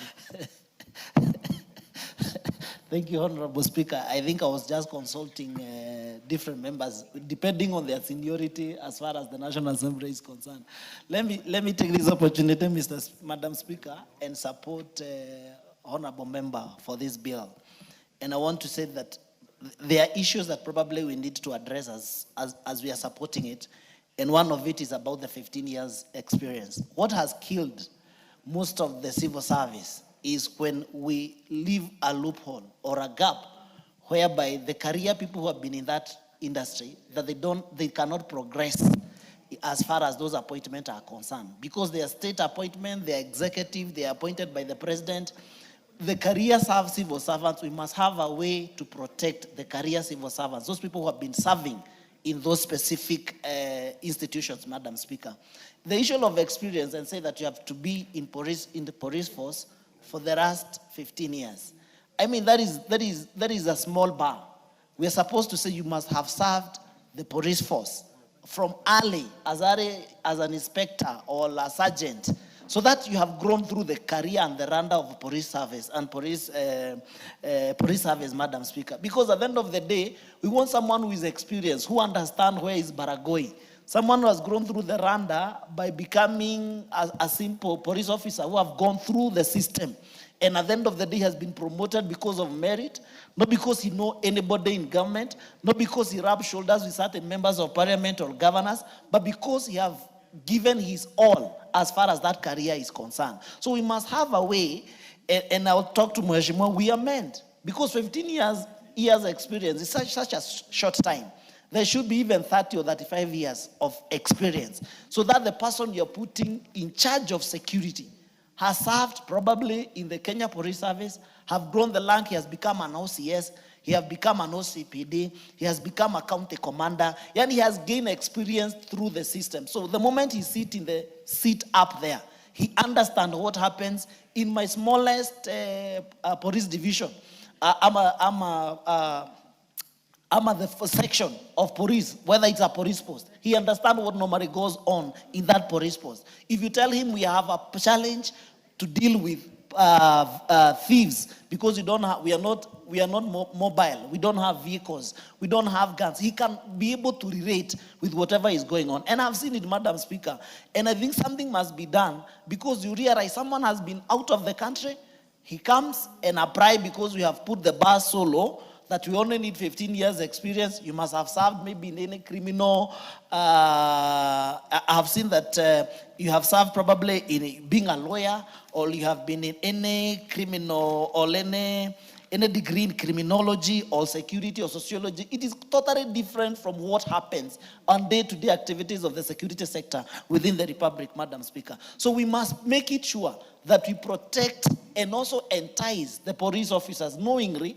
If they serve genuinely and honestly, they don't have to know anyone, as far as they can be able to grow the randa of the police, as police officers to become Inspector General, it is simple. But we must also we are killing the morale of these people, especially career civil servants. I saw the other day, an advert was done for KRA commissioners, people who don't even know how to correct revenue, people who don't even know the challenges that they face, how to correct revenue. They're the one who comes to be in the helm of the KRA as the commissioners, and they're the one now correcting and telling us how we are going to be correcting this revenue. You must understand the system before you become the minister, or probably before you become a CEO, so that when you are given a target, you know which model am I going to apply? Because I've been serving in border, I've been serving in Garissa, I've been serving in Wajir. When there are challenges coming from that area, as an Inspector General, you are able to understand what is going on within the Republic. But probably we are appointing people who have no clue where is Wajir, because they have never served within that terrain. They have no clue where is Kiamba, because they have never been able to move from one section to the other as far as those careers are concerned. So, Madam Speaker, we must raise the bar. We must protect career civil servants. Those people who have grown through the Randa, they became sergeant, armor cracks, they became officers, police officers, and they went to the field. That's how they were appointed. And they have grown the Randa, and now they have become the police officers or the Inspector General of Police Officers. That one we must, as the bill progresses, we'll bring an amendment so that at least we try to see how do we protect anybody who serves within the service, within the police service, Madam Speaker. Number two, I agree.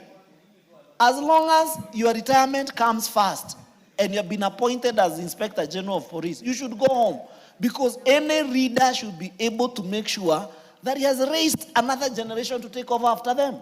There is no way you can tell us you have the monopoly of experience as far as career civil servant, or as far as, because you are now the Inspector General, and you cannot retire before. If you are retiring at 60 and you have been appointed 2 years to retirement, the moment, what comes first? If it is your retirement, you retire. We can be able to promote and to appoint another person within the rank of the police, Madam Speaker. So there must be a way also. We are, as long as the defense, the judiciary, they are using the same model, why not the police? And you cannot tell us that you are the one who have the monopoly of experience as far as, managing the security sector of this country, making sure that you manage what is going on within the police force. You are not the only person who has the monopoly of experience. We should make sure we have other people lined in case.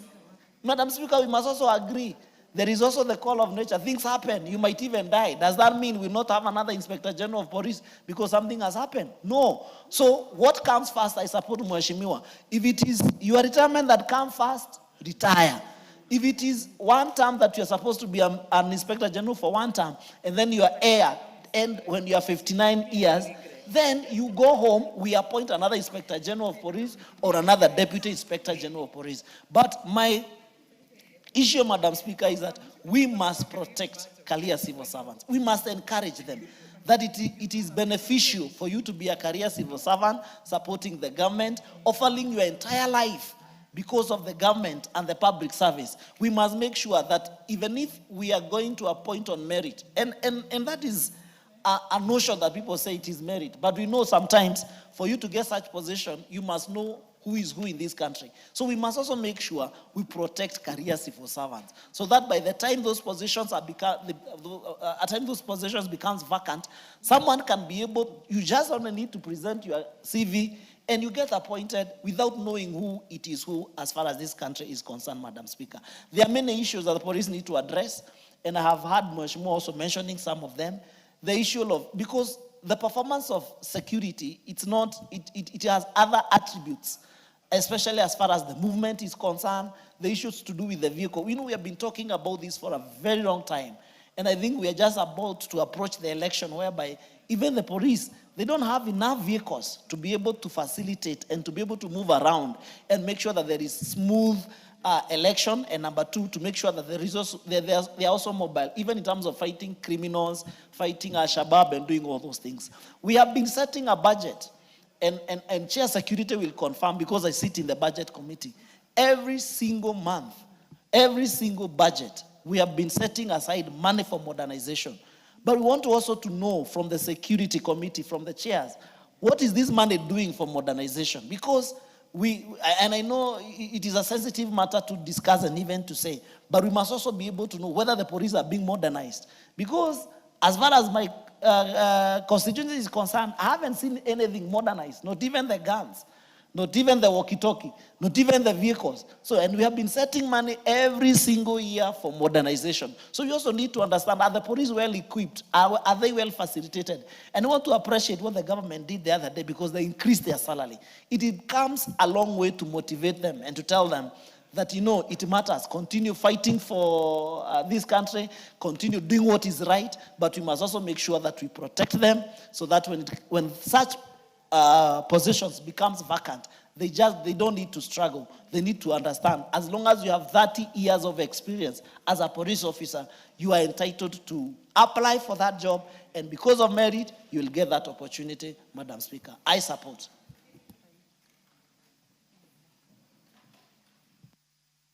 Thank you, Honorable Kawanjiko. The Honorable Maina Madenge, member for Nyeri Town. Yeah, thank you, Madam Speaker. Madam Speaker, I stand to support this bill. However, Madam Speaker, while the idea of protecting career police officers is good, and also opening up space for the younger ones, Madam Speaker, how does this bill strengthen accountability and eliminate corruption within the police force? I wish we had something in that line on this bill. Madam Speaker, when we look, when the public service is being ranked, the traffic police, a department within the National Police Service, is always ranked highest. But I wonder why we should not, for example, introduce the position of the DIG to specifically handle the issue of traffic police. Would it bring better performance? And especially also in the light of the increasing road accidents and the cost of lives, basically attributed, though not wholly, one, to the state of the vehicles in public, offering public services, and also private vehicles. Yet there is a requirement for motor vehicle inspection. And also, the issue of licensing, which is again a component of the traffic police. Madam Speaker, the issue of illicit alcohol that is killing our country, killing generations. Could we possibly, Honorable Kawunya, expand this to introduce a specialized unit within the police force to deal with the menace of illicit alcohol across our country, which is damaging our young people, ruining families, ruining lives, coming at a very high cost. And when I speak about this, Madam Speaker... Order, Honorable Madenge. Honorable Oko Kawunya, as the sponsor of this bill, and I know that you have a lot of experience in police service, you can take the opportunity, if you wish to do so, to fill in your colleagues. If you want, you can do that. Because I have perused the bill and I have a feeling that most of the issues is raising are already taken care in the act or also in this bill. So if you want to do so, but if you wish to do it as you respond, no problem. You may proceed, Honorable Madenge. Thank you, Madam Speaker. Madam Speaker, I am aware that this bill is looking at enforcing the retirement age as generally agreed under the public service, and also allowing for continuity between the position of the IG and DIG upon the position of IG falling vacant. However, Madam Speaker, This is the top leadership of the police force. And therefore, we cannot examine the occupation of that position without looking at the performance and delivery of the units and the powers that these two positions of IG and DIG are superintending over. Madam Speaker, in my constituency, in a shopping center known as Gatito, I have 5 brands of alcohol that have all been tested by KEBS, by Anti-Counterfeit Authority, by the government chemist, under the Public Health Act, and found to be unsuitable for public consumption. Yet we have the law that is being enforced. Should I blame the local police station, or should the blame go all the way up to the position of IG and DIG, which is the subject of our conversation here today? And therefore, Madam Speaker, the laws that we are making and the amendments to existing laws must also result in amendments that are more responsive to the issues that are affecting our people. Madam Speaker, I'll be constrained to want to speak about the IG and the DIG, yet Best Gin, Diamond Ice, Sweet Berry, Daras Brady, Jabbo Ice, samples that were collected from bars in Gatito, yet we have the Alcoholic Drinks Control Act that is supposed to be enforced by the police, headed by the IG and the 2 DIGs, killing people in my constituency. We have 2 manufacturers who are manufacturing these blends. Madam Speaker, how come Kenya Breweries requires all the empty bottles to be returned to the manufacturer, yet the manufacturers of this alcohol, which is bottled in their branded bottles, which is killing our people, do not see it necessary for the bottles to be returned? And therefore, Madam Speaker, my call is that I am urging Honorable Kaunya to look as to whether it is possible to introduce further amendments so that as we look at the leadership, we also strengthen service delivery towards, for Kenyan citizens. We are heading to a point where, despite these positions being there, Kenyans are feeling more and more helpless. They feel like the duty bearers have abandoned them. And therefore, will be a tendency for people to want to protect them. Yes, we have constitutional structures with powers and mandate to protect our society. So we cannot just sit here, Madam Speaker, and only speak about our positions and other senior positions. I need to request Honorable Kaunya to kindly consider my statements in the final bill and see whether it is possible to strengthen the performance of the police service in our country, and especially responding to the issues of road accidents and the issue of illicit alcohol in our country. Thank you, Madam Speaker. I support. Thank you very much, Honorable Madenge. The Honorable Francis Igei, member for Sotik. Thank you, Mr. Speaker, for giving me this opportunity to also add my voice on this bill. And Madam Speaker, on the onset, I would like to support this bill. But first of all, Madam Speaker, I want to say that the sponsor of this bill is a man of integrity, a man who has served this country, and he understands the security apparatus of this country. And therefore, when somebody of this caliber brings such an amendment, he understands.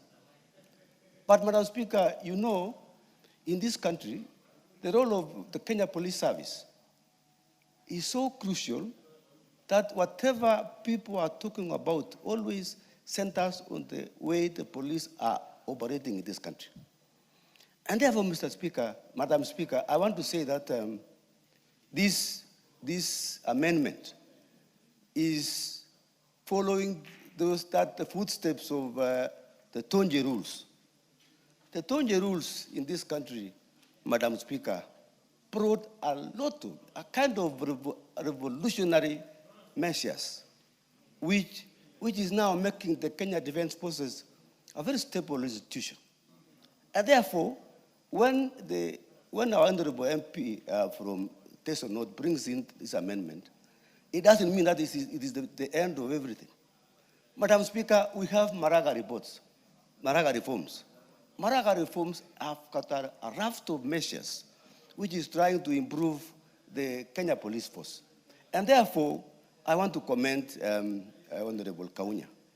Madam Speaker, I know when we talk about the age limit, we are not targeting a particular officer. This is a recommendation for the posterity of this Kenya Police Force. And therefore, Madam Speaker, when we talk about age limit, we are looking at those people who are also coming up the ranks. And therefore, Madam Speaker, I know there are officers who are down there who have been in service for so many years and have not gotten promotion. These are frustrations which officers are facing in this country, and therefore, when we open up the positions up there, there will be hope for those officers who are down there and still in service. Madam Speaker, we have an area which is also a gray area, I call it myself, the area of graduates who are joining the Kenya Police. Graduates, Madam Speaker, are facing a lot of problems. And we need to look at this amendment also in that respect. Madam Speaker, I want to say this amendment bill is progressive, and we are going to look at matters which are going to also assist the Kenya Police. Madam Speaker, I want to talk about the morale of officers. The morale of officers down the ranks is another area which is causing a lot of problems. If an officer has stayed in a particular rank, say a constable, for 15 years, and there is no hope, Madam Speaker, it brings in frustrations. And therefore, you see a lot of corruption in this country because officers are not seeing any hope in future. Therefore, Madam Speaker, I want to appeal to this House that whenever I sit in the Committee of Administration and Internal Security, Madam Speaker, and we are always appealing to this House to allocate more resources so that it can make these officers more effective. You can see, Madam Speaker, in our places, almost in the entire country, some people are asking the police are asking them to fuel the vehicle to attend to emergencies in terms of security. And therefore, it causes a lot of problems. We want to have a well-resourced Kenya Police Service. We want to have officers who have high morale in this country. Madam Speaker, I want to look at the issue of housing. Madam Speaker, there was an issue the other day when the officers are supposed to be living outside the station. I think this was a mistake. Madam Speaker, we need to revise that policy so that we can have officers living within the police station, and therefore who can be able to respond to the emergencies in that particular area. So, Madam Speaker, this amendment is an amendment which is timely, and those who have worked in the Kenya government for a long time, understand. What is out of order, member for Kisii? What is out of order? Member for Kisii? I'll give you your 2 minutes, Ambassador. Yes. Thank you, Madam Speaker. Actually, as we continue to debate on the police and everything, Madam Speaker, I just wanted, I saw the beautiful students from Tongoni walking out. I didn't want them to go before I made my contribution on this. That's why I decided to interrupt. My daughter is in that school, Madam Speaker. You So know, I think you would like to contribute. I never stepped in Parliament, Madam Speaker. You may take your seat. She has. I'll give you a chance to contribute. So there is nothing out of order. So I believe that I do not have any power to ask them to stay, but I hope that you'll get a chance in the next 3 minutes. So please conclude, Member for Sotik. Madam Speaker, I think that was a point of information which the member was concerned about these students who are going out. Madam Speaker, I want to conclude. Who do you want to inform, Member for Sotik? I'm talking about the honorable member who interrupted me. But I need to ask her whether she would like to be informed by yourself. No. Member for Kisii, would you like to be informed by? No. No. I was just concerned. In that case, Member for Sotik, please, you have 2 minutes. Conclude Madam your Speaker, 2 minutes, please. I want to conclude by saying that the Kenya Police Service is playing a very, very crucial role. And this House must support the Kenya Police Service by allocating more resources, by giving them housing, by looking at the issues of promotion so that we don't have the issue of corruption. Corruption is a major problem in this country, but we must look at corruption in this area and look at how to tackle it.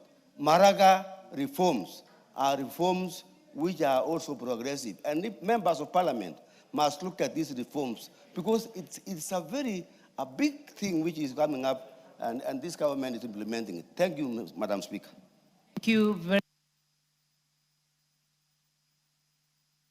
Thank you very much. The Honorable Member for Kisii County. Thank you, Madam Speaker. Indeed, it's high time that we made the reforms on the police. More especially, Madam Speaker, you find that they have a big load. They don't have a balance. They don't have a ratio. Like in other countries, you will find 100 civilians allocated maybe to 2 police or even 1 police. They are being overwhelmed because they serve a magnitude. Their work should balance. Everything should have that ratio. As the same way, we always seek to have the same balance in schools. We say that the teacher-student ratio. That ratio, Madam Speaker, should also be factored in the police.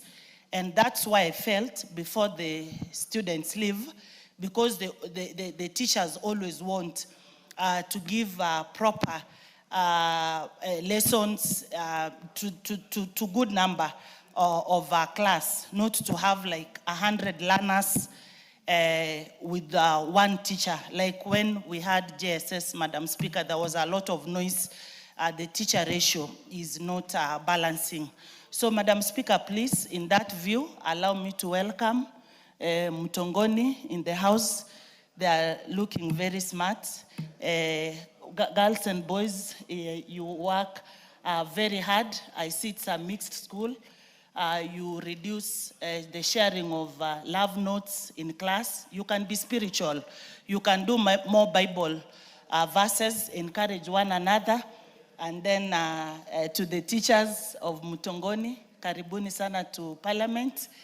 And then, of course, Madam Speaker, it's only that today my daughter has decided to behave well. I can't see her smiling.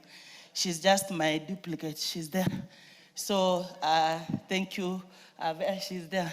She was even campaigning for me in her school in 2022. So make sure you follow the nini of your mother. You become the next leader. That's all, Madam Speaker. Thank you very much.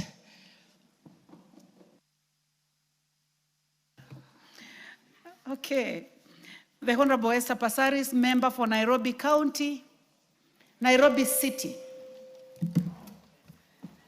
Thank you, Madam Speaker, for giving me this opportunity to contribute to the National Police Service Amendment Bill 2025.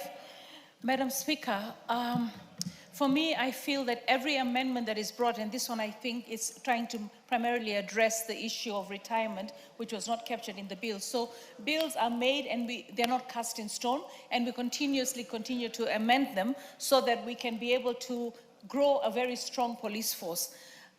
Madam Speaker, we always see people criticizing the police force and always thinking of the police just in terms of the response that they have during demonstrations. For me, I feel the police, we cannot do without the police. We need the police. A nation without police is total anarchy. And we have to reach a point where we respect the police force and the work that they're mandated to do. For me, we have seen lots of challenges cutting across, not just for the police force, but also for the citizens of this county of Nairobi. I'm really pleased to see that, for instance, there's a time we went Central Bank for the people that work in the police force that give them security. Central Bank put fantastic housing for them. Right now, with the housing fund, the housing levy, we are able to now provide institutional housing and hostels for our students. But for me, giving the police more resources so that we can have more training is important. When we look at cutting budgets, we should not cut the budget for the police. When we look at creating job opportunities, we should look at how we can increase the number of the police. As the population grows, to say that you have one policeman to 500 citizens, how do you expect that one policeman in a situation where you have a demonstration to be able to manage that situation? So I feel we need to look at the police and appreciate their work. We cannot tell an institution that everything is wrong about you. Yesterday, I was so proud of the police force because you had the incident in Nakuru where there was a femicide, where a young woman lost her life and her neck was chopped off. And here is a family that is in distress. And there you find the police have gone and they've already arrested the perpetrator. We had another incident here in Mukuru where a boda had actually gone and done arson, and we lost a little girl in the incident in the Mukuru affordable housing. Within no time, the police had got them. So for me, I feel that there are areas where the police are doing a very good job. And we need to also understand that. But there's also the issue of resources. A country sometimes has limited resources, and you find that we're not able to spread it across all the areas that need attention. So for me, I feel that if we put money in improving the police stations, if we put money in improving their accommodation, if we put money in improving their training, and then also their remuneration, we will do well as a country. So for me, it's to appreciate the police force for what they do and to also engage with them so that we can be able, between Parliament and the institution that provides our security, to give them the very best so that they can serve wananchi well. So for me, as I stand here, I just want to say to the police force, we appreciate you. We remember that you're there and you're serving us and you're providing security to all of us, and we want you to continue. The ones who have gone offline, we have the IPOA, and the IPOA is supposed to do what they have to do. Right now, Madam Speaker, I'm dealing with a case where there was a police who ran over a young boy called Ryan, and it was in an estate. And Ryan's mother was so busy because Ryan became paralyzed from the waist down. She was so busy working, trying to save her son and trying to get him the best treatment. So she was time-barred when it came to going to court. But I got her a lawyer, and we managed to get the case reinstated, and now the police have been enjoined, and now Ryan is going to get justice. What I want to say is where the police force has actually done something wrong, we need to budget, all right? We need to budget for reparation so that the families that require this money, sometimes something is wrong, it's wrong. Like for instance, if you have an accident on the road and you're two people and you've had an accident, you have insurance, both of you, who's at fault. Why not accept liability? I mean, there are times when I've had an accident on the road, and if I know I am wrong, I actually tell the person I accept liability, and I tell my insurer I have paid you. Insurance companies tell us to not accept liability. So in the same way, I want government to operate in that manner. When we know that the deaths that were caused by the police were wrongful, then there is no need to make the family go through such a tiresome process to try and get compensation.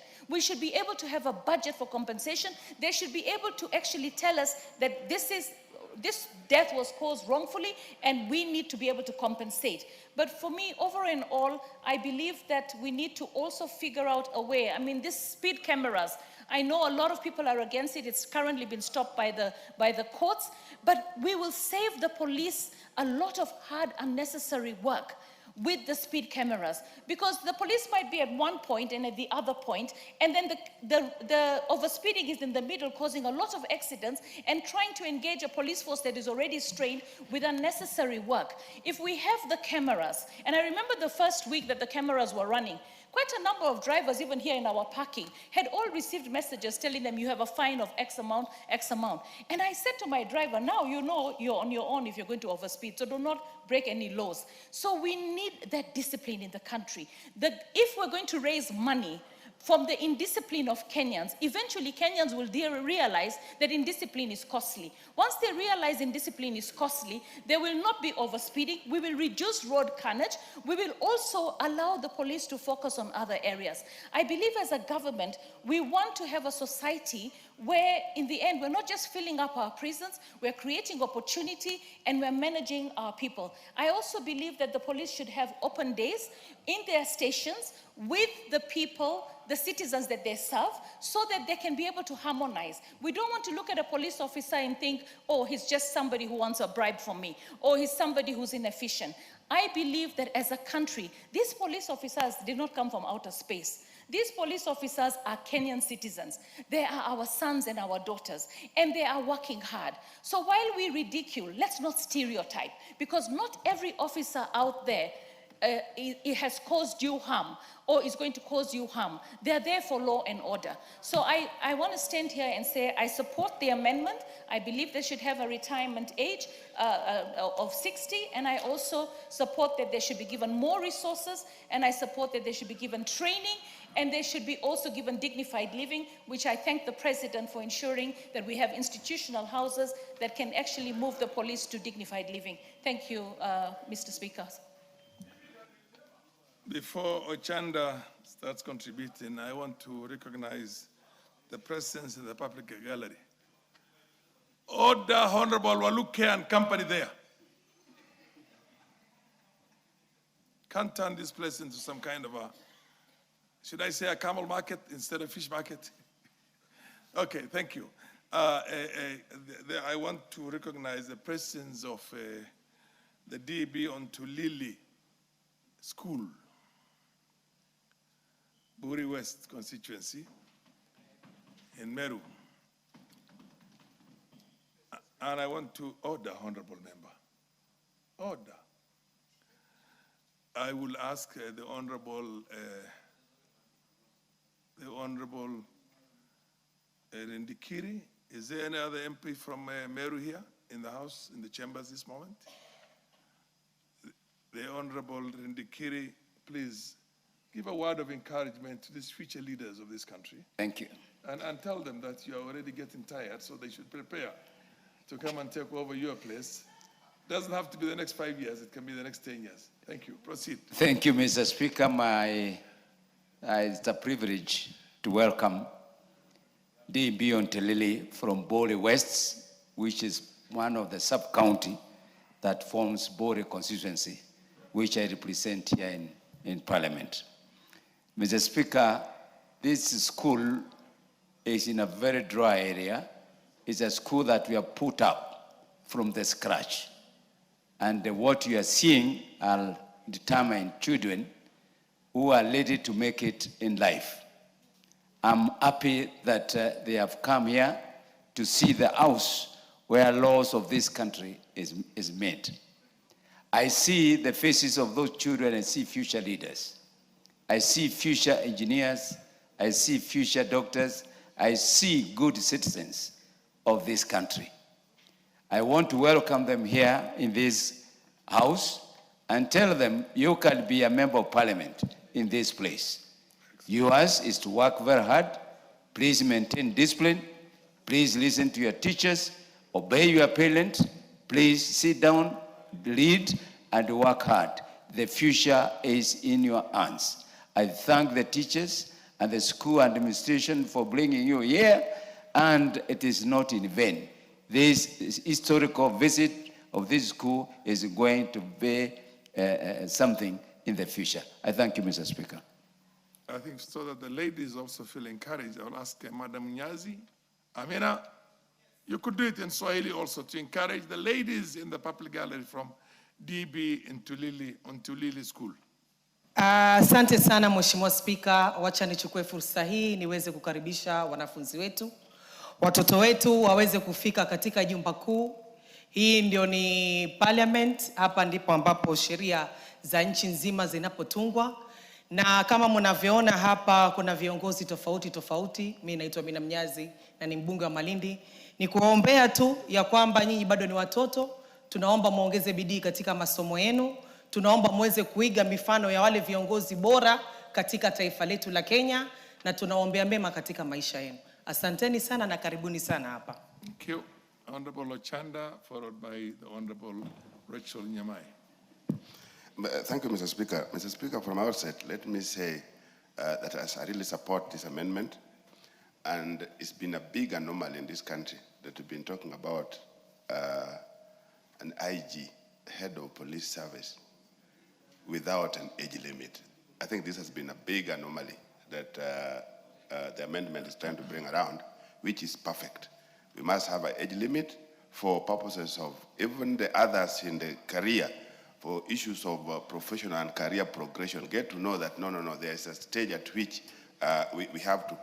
What's happening, Mr. Speaker? I was seeing some light. No, that's nothing to do with you. Proceed. Okay, thanks. So what I'm trying to say is that, Mr. Speaker, for purpose of professional and career progression, there are those who are normally below the IG. They want to look forward to getting into these positions when they still have some time to service. So, Mr. Speaker, when the age goes, we allow an officer to serve for more than the age limit that is required generally in the whole country for all the other services. I think this has been very unfair, and it's good that the amendment is trying to look at it.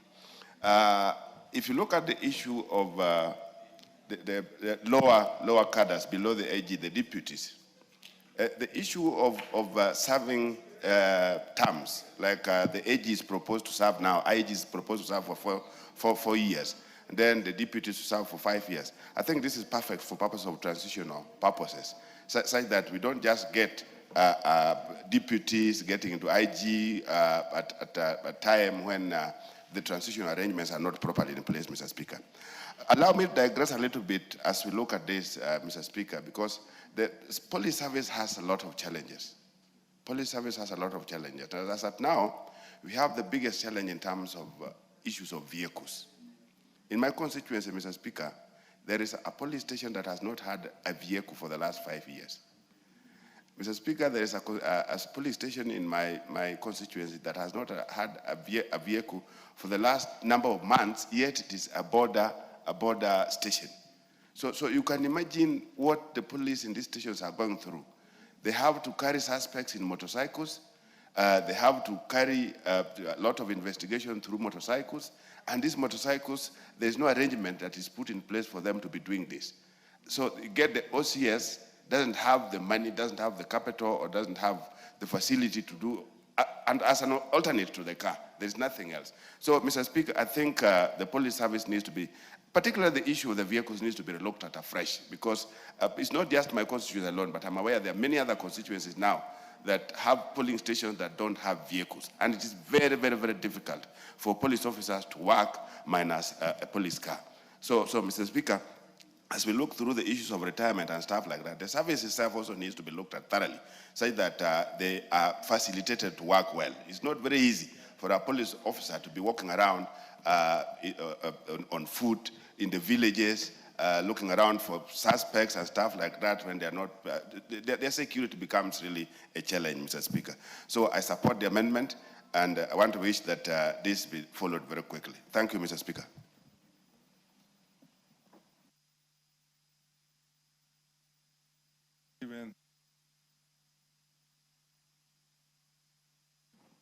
Thank you very much, Honorable Speaker, for giving me this opportunity to also contribute to this very important bill. I support it, Honorable Speaker, and I would like to congratulate the Honorable Okukaunya.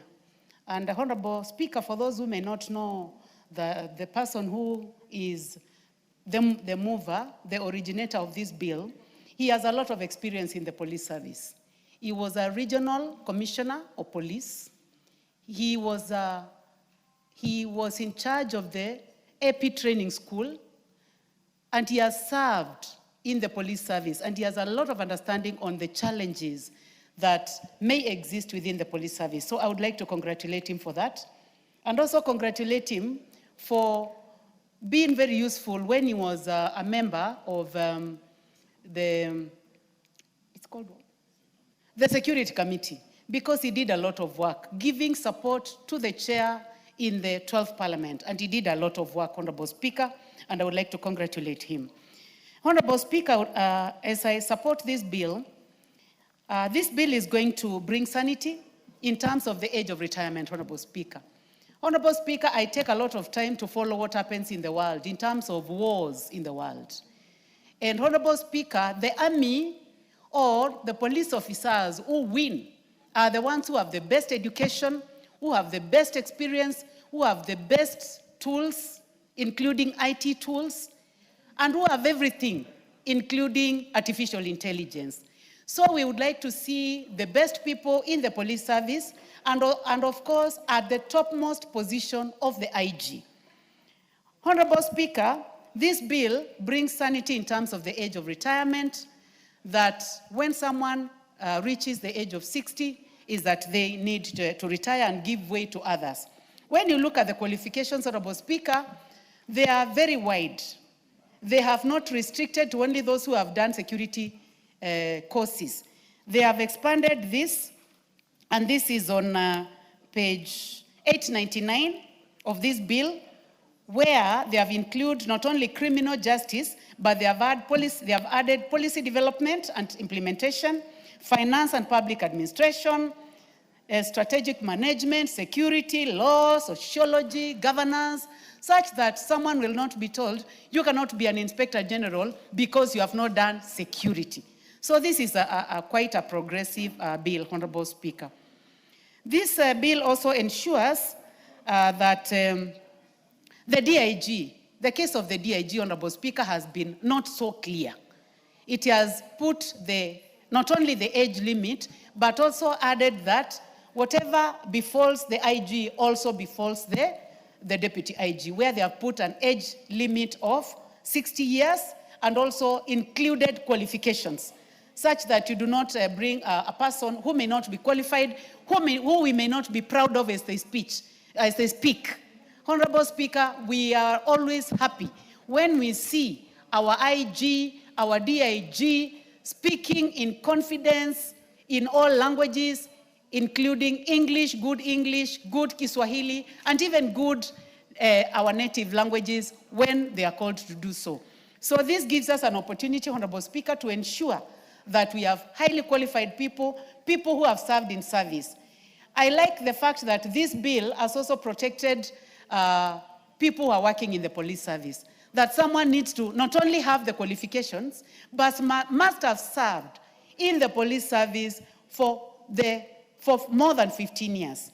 This gives encouragement to our young security officers, those who, it does not even give the lower limit, Honorable Speaker. That means that a young person who has done extremely well, who has the right qualifications, can also be a DIG or BIG in this country. Honorable Speaker, we have very good police officers in our constituencies, Honorable Speaker. I know that we have some bad elements, but majority of them serve in very difficult areas, areas of Moda, areas of Ikuda, areas of Kanziko, where they even find themselves assisting with dealing with the matters that are not even within their line, social issues within the community. And as I stand here, I would like to take this opportunity to thank them for giving themselves to live in our rural areas, even others to live in Mandera, the farthest, ensuring that we are secure in this country. And I would also like to take this opportunity to thank the President for being bold and saying that we must have the housing project, which does not only benefit our schools, our KMTCs, where we have gotten a lot of benefit, generally our schools and our institutions, but also, yes, the president has said that this project must do institutional housing for our police officers so that they can have dignified lives, so that they stop living in uni huts. Honorable Speaker, I know the experience that you have in this house and outside this house. As you did a lot before you came to this house, you must have seen the uni huts where police officers used to live. And now, with the institutional housing, we have hope that our police officers will live well. So congratulations to the Honorable Oku Kaunya for the work that you did before you came to this house, for the work that you did in the 11th. Madam Nyamai, just to underscore what you said, I went to the administration police lines in Garissa not too long ago. And I saw the room which my father, as a corporal, lived in. As a family of 4, we lived in one room, one small room that was left behind by the colonial government. It's a shame for our officers to still be housed in those, and seriously dilapidated right now, the same red bricks that they used to use for construction those olden days. So something has got to be done, and I'm talking about 1964. 1964 is what? 62 years since independence. We've not been able to improve the living quarters of our servicemen and women who are awake day and night to protect us. And we complain about them being corrupt without giving them all the basic tools: nice environment to live, good salary, serious covers, compensation when they die in the line of action. A lot needs to be done for our security apparatus in here before we start blaming them. Continue. I feel I have to talk like this because my dad, who is now 94 years old, was a corporal in 1964. Thank you. Thank you very much, Honorable Speaker, for filling me in. Clearly, you have much more experience than I do. And concerning this matter of housing, Honorable Speaker, that is where I was. And I would like to thank this government because we have hope that our police officers will not continue to share the uni huts, which are being shared by more than one family, and that we look forward to a time when the police officers will be happy with their enumeration, with the way their services are. We are happy. At least we have seen that there is a form of insurance, especially when police officers are hurt in the course of duty, or even those who unfortunately lose their lives in the line of duty. We have some form of insurance.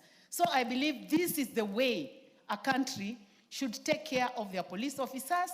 We are not saying that they have everything they need. No, they need a lot more to be done. But as I support this bill by the Honorable Oku Kaunya, I would like to say that it is a good opportunity to say that a lot of work has been done in the police service, but we would like to see more. Thank you, Honorable Speaker, for giving me this opportunity. The Honorable Amina Mnyazi, unaweza kuongea kutumia lugha ya kitaifa? Asante sana Mheshimiwa Speaker. Na kwa jambo la fahari. Yes, tena la furaha sana Mheshimiwa Speaker. Leo Mheshimiwa Speaker, niko na furaha sana kuweza kuweka mchangisho wangu kuhusu huduma ya polisi ya taifa. Mheshimiwa Speaker, huu mswada wenye ambao uko hapa mbele yetu, jambo la kwanza nataka lieleweke ya kwamba naunga mkono huu mswada wenye ambao uko hapa, kwa sababu mswada huu saizi umeweza kuleta uwazi ya ile kazi, ya ile uzoefu, ya sifa ya mkaguzi mkuu, ambaye mkaguzi mkuu Mheshimiwa Speaker kwa Kiswahili ndio ni IG, pamoja na naibu mkaguzi mkuu ambao ni DIG wake. Mheshimiwa Speaker, vitu kama hivi ndivyo ambavyo sisi tunavihitaji ili kuweza kuendeleza Kenya yetu. Na kama vile wabunge wenzangu walivyoweza kuizungumza, hii mwenendo wenye ambao tunaanza kuweka saizi itatusaidia sisi Mheshimiwa Speaker. Kama vile katika amri kuu la jeshi mambo yanavyofanyika bila aina ya siasa yote kuweza kuingizwa pale katikati. Na pia sisi tunataka kuona ya kwamba hii huduma ya polisi ya taifa letu la Kenya iwe inaweza kufanya kazi bila hujuma ama bila mapendekezo yote kwa upande wa wanasiasa. Na mswada huu nimefurahika ya kwamba imeweza kuzungumza kuhusu hususan hawa watu wawili, na mimi naunga mkono kwa sababu katika hizi kazi mbili muhimu, Mheshimiwa Spika, ya mkaguzi mkuu pamoja na naibu wake, tunahitaji watu ambao wako na uzoefu wa kazi. Watu wenye ambao wamepanda katika hizi huduma za polisi kuanzia chini mpaka kuweza kufika juu. Watu ambao wanaelewa kinaga ubaga kazi ya ofisi, department tofauti tofauti, kazi yake ni ipi na challenges zenye ambazo ziko hapo ni gani. Tunataka watu ambao wanaelewa na wako na uzoefu ya hii kazi. Ukumbuke Mheshimiwa Spika, mkaguzi mkuu pamoja na naibu wake ni watu wenye ambao tunaangalia uzoefu wa kazi yao zaidi. Hatuangalii misuli ya mwili ama kama anaweza kukimbia ama anything. Sisi tunataka watu ambao wako na experience. Mtu mwenye ambaye akili yake iko na hekima, mtu mwenye ambaye anaweza kudirect vizuri ili hapa Kenya kuweze kuendelea kuwa na amani. Mheshimiwa Spika, tunapokaa hapa leo kuzungumza kuhusu huu mswada ya huduma ya polisi katika taifa letu la Kenya, na mimi naunga huu mswada wa leo, lakini pia ni muhimu tuweze kuangalia wale mapolisi wadogo wadogo, Mheshimiwa Spika, kwa sababu sisi saizi tunazungumza kuhusu mkaguzi mkuu pamoja na naibu wake, na tayari najua kuna sheria zenye ambazo ziko, lakini shida yetu hapa Mheshimiwa Spika ni kwamba kuna sheria wa kadha zenye ambazo hazifuatilizwi vizuri, na ndio maana maybe tunaona kuna makosa madogo madogo ambayo yako hapa na pale. Mheshimiwa Spika, jambo la kwanza lenye ambalo pia ningependa lipigwe msasa hususan kwa upande wa kikosi cha polisi ni kitu ambacho kinaitwa uhamisho ama transfer. Mheshimiwa Spika, hili jambo lazima liangolewe vizuri zaidi. Ni vibaya sana kwa polisi kuweza kukaa katika kituo kimoja zaidi ya miaka 10, miaka 15. Mapolisi hao Mheshimiwa Spika, mwisho wa siku wanaungana na wahalifu wa yale maeneo na wanashikana. Kama kuna msako wa mihadarati, wanawapatia information, kushikwa hawa watu ni matatizo. Kama kuna shida ya maoza wa vijana wa vipanga, wanawajua na kwenda kuwashika, inakuwa ni matatizo. So Mheshimiwa Spika, hizi sheria za uhamasisho ama transfer lazima pia nazo tuweze kuzitilia mkazo zaidi. Kama ni polisi amefika mahali katika kituo, tujue pia ile time limit ni atakaa pale kwa muda gani, ili baada ule muda aweze kuondoka kwenda kuserve kwengine katika taifa letu la Kenya. Mheshimiwa Spika, jambo la pili pia ambalo ningependa litiliwe msasa ni kuhusu kukuza ama tuseme promotion za kazi. Kama tunajua tuna different tuko na ninio tofauti, vikosi tofauti vya mapolisi, lakini pia vile vile si haki kwa polisi mmoja kukaa katika kazi moja zaidi ya miaka 10, Mheshimiwa Spika.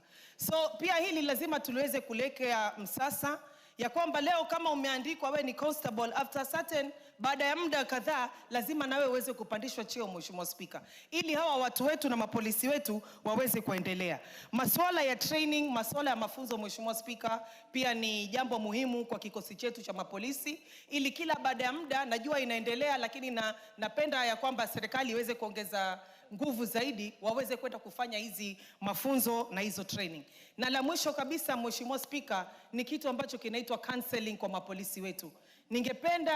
Ningependelea pia ya kwamba tuweze kuweka counseling nzuri na madhubuti zaidi katika police station zetu, ili mapolisi wetu nao waweze kuzungumza yale mambo ambayo yanawasumbua akili ama yanawatatiza katika maisha yao.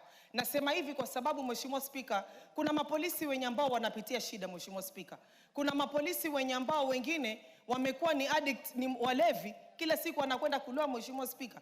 Na vitu vidogo vidogo kama hivyo, niko na imani ya kwamba watu wakikaa wakiongeleshwa, zile dhiki ambazo wako nazo za rohoni na za akilini tunaweza kuzitatua, Mheshimiwa Spika. So mimi leo niko hapa kuweza kuunga mkono huu mswada.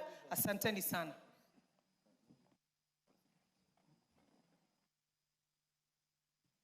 Mheshimiwa Karoli Omondi.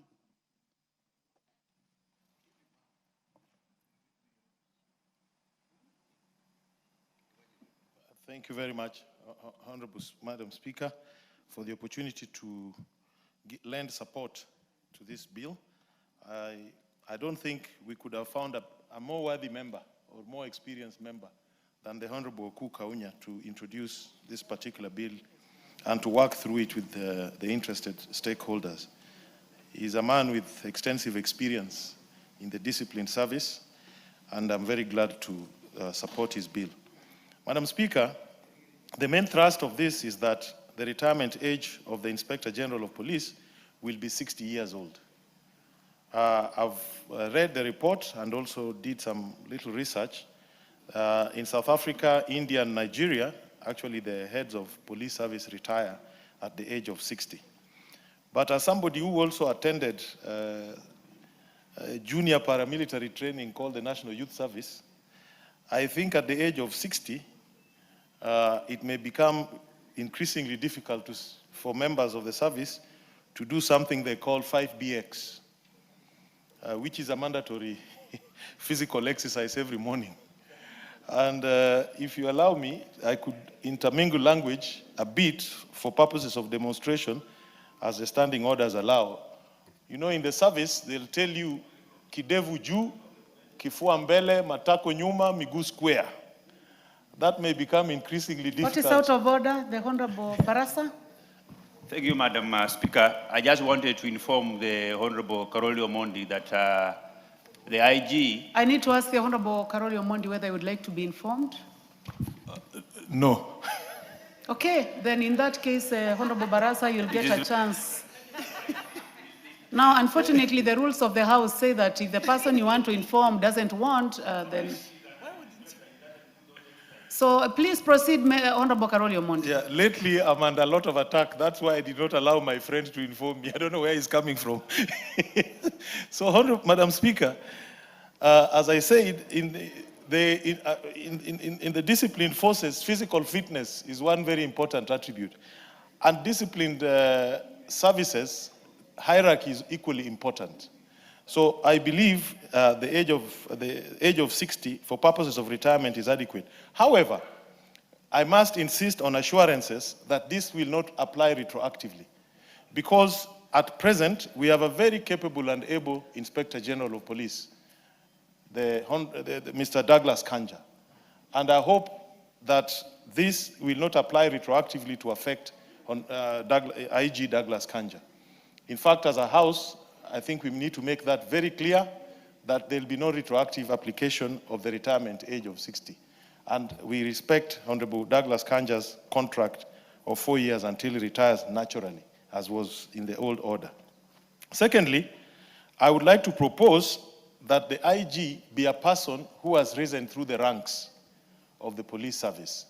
If you look at the proposal on qualifications, we are opening it to anybody with 15 years experience in different fields. Yet when we go to the Deputy Inspector General, we are limiting it to those who have the experience within the service. I think for purposes of good order, we need to protect the service against people who may, for political reasons, find their way there and demotivate members of the service. We need to make an amendment here that whoever will be appointed IG should have had security experience, security sector experience, whether in the service, police service, or military, or somewhere else, so that the hierarchy of the disciplined service is maintained. I would also like to add that there was a proposal that the bill be amended, be redone further to offer protection to those in office from arbitrary political removal. I think we need to look into that and see how we can insulate police officers from arbitrary political action that may intimidate them and discourage them from upholding the rule of law. There is also a proposal under Section 11 that the Deputy Inspector General be appointed by the President on the recommendation of the Commission. I agree with that, but I think we should take it further and insist that that recommendation be based on competitive selection. That is what our Constitution requires. So if a person is being recommended for IG by the Commission, they must have held some interviews and opened up that particular position to competition. With those, I support, and I will be moving certain amendments. Thank you very much, Madam Speaker. Thank you. The Honorable John Waluke, member for Sirisia. Thank you very much, Honorable Speaker, for giving me a chance also to contribute on this Police Service Amendment Bill. Honorable member for Sirisia, please take your seat. Honorable members, please allow me to give this opportunity to the Honorable Jackson Kosgei, our nominated member. I'll come to you, member for Sirisia. Thank you. Thank you, Madam Speaker.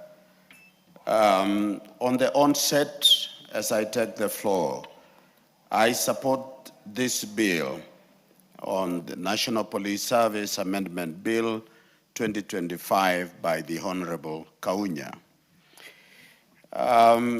Madam Speaker, I can read, as my colleagues have mentioned, about the appointment of the IG, that the priority should be given to the members of the police service, and for reasons that has been outlined before.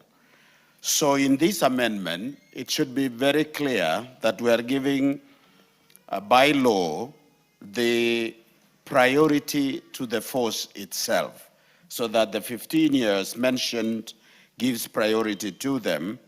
And the other thing is that this amendment will clarify the relationship between the IG and the National Police Service Commission to avoid some conflict that has been seen and taken them to court recently. Also, Madam Speaker, as we look at this amendment, I wish to appeal to Kenyans that police service are serving in the interest of every citizen. We need to be patriotic enough, respect them as the law enforcement agencies on behalf of the citizens and every one of us. When we see them by the road, when we meet them, when we interact with them, it is not an issue of us versus them, but they are serving the citizens of this country. Madam Speaker, we need to consider that in our budgeting processes in the country, we give police service the priority. It heartens to hear about police asking for private facilitators to give them vehicles or even fuel, and yet they are serving the interests of the country. It has been said the role of police service in any country is to enforce the law. They are the ones mandated to enforce the law within the borders of a nation, with the interest of every citizen in mind. It is to prevent or deter crime. It is to provide emergency response to the people and provide support service for other institutions that serves the citizens of Kenya. Why should they not be a priority in our budget? So I'm appealing that this House strengthen in our budget, apportioning resources enough for our police service.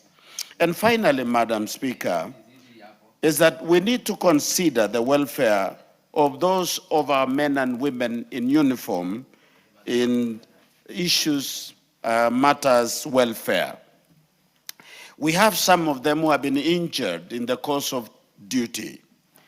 We would like that when the regulations shall be put, it has to come out very well that our men and women who have suffered some injuries in the course of duty or beyond their services, welfare will take care of our officers. With that, Madam Speaker, I support. Thank you very much. The Honorable Member for Sirisia. Thank you very much, Honorable Speaker. Honorable Speaker, I want to thank Honorable Oko Kaunya for bringing this bill. It was long overdue, Honorable Speaker, because there are so many challenges in the police force. Honorable Speaker, I know Honorable Kaunya has been the force, and he worked well, and he knew when he was preparing this bill to bring it on the floor of the House. So from onset, Honorable Speaker, I want to support this bill. Honorable Speaker, there are a lot of challenges that are facing our police force. Some of them, Honorable Speaker, is about the welfare of the police force, or let me say the uniformed people, right from military, police, AP, or prison, all of them have many challenges that we, government need to give it priority, because their work is important for this nation, Honorable Speaker, because without security, the country cannot be governed. Honorable Speaker, for example, the challenges of vehicles. Of late, Honorable Speaker, in many areas or counties or police stations, we've not been having vehicles in the station. And police, most of the time, these officers are using border motorbikes, which is also very dangerous to their lives. They are exposed to even their enemies. You know, Honorable Speaker, sometimes they also, when they arrest people, there are people who target them, and the government need to take it seriously and very fast to make sure that vehicles are available. Honorable Speaker, like in my constituency, Honorable Speaker, there's no vehicle. My constituency or sub-count doesn't have any vehicle, even one.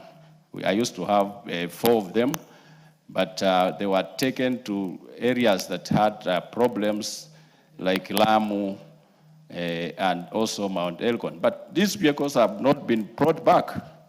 So my officers, police officers, Honorable Speaker, are having so many problems in terms of police operations.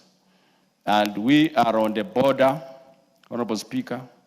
Sometimes our neighbors come and steal animals in our sub-county, and now police officers cannot even move. So mobility for the police officers all over the country, Madam Speaker, should be checked.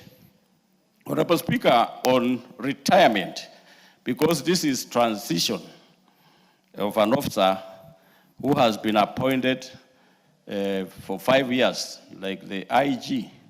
Honorable Speaker, to me, Madam Speaker, this person, after serving and reaches his age of retirement, the Honorable Speaker, he or she must leave, because we are trying to bring up our young people also who are on that line. When one leaves, the IG leaves, Madam Speaker, the positions that are going to be created is right from the IG down, tickling down to the corporal, the rank of a corporal. So in the middle, there's a chain of ranks that has been created. So, Madam Speaker, 60 years, you know, the research that was made that when you reach 60 years, initially it was 55, you are supposed to leave the service so that you go and rest, because they knew that after 55 or 60 years, I think your brain is also tired and you could not work very well.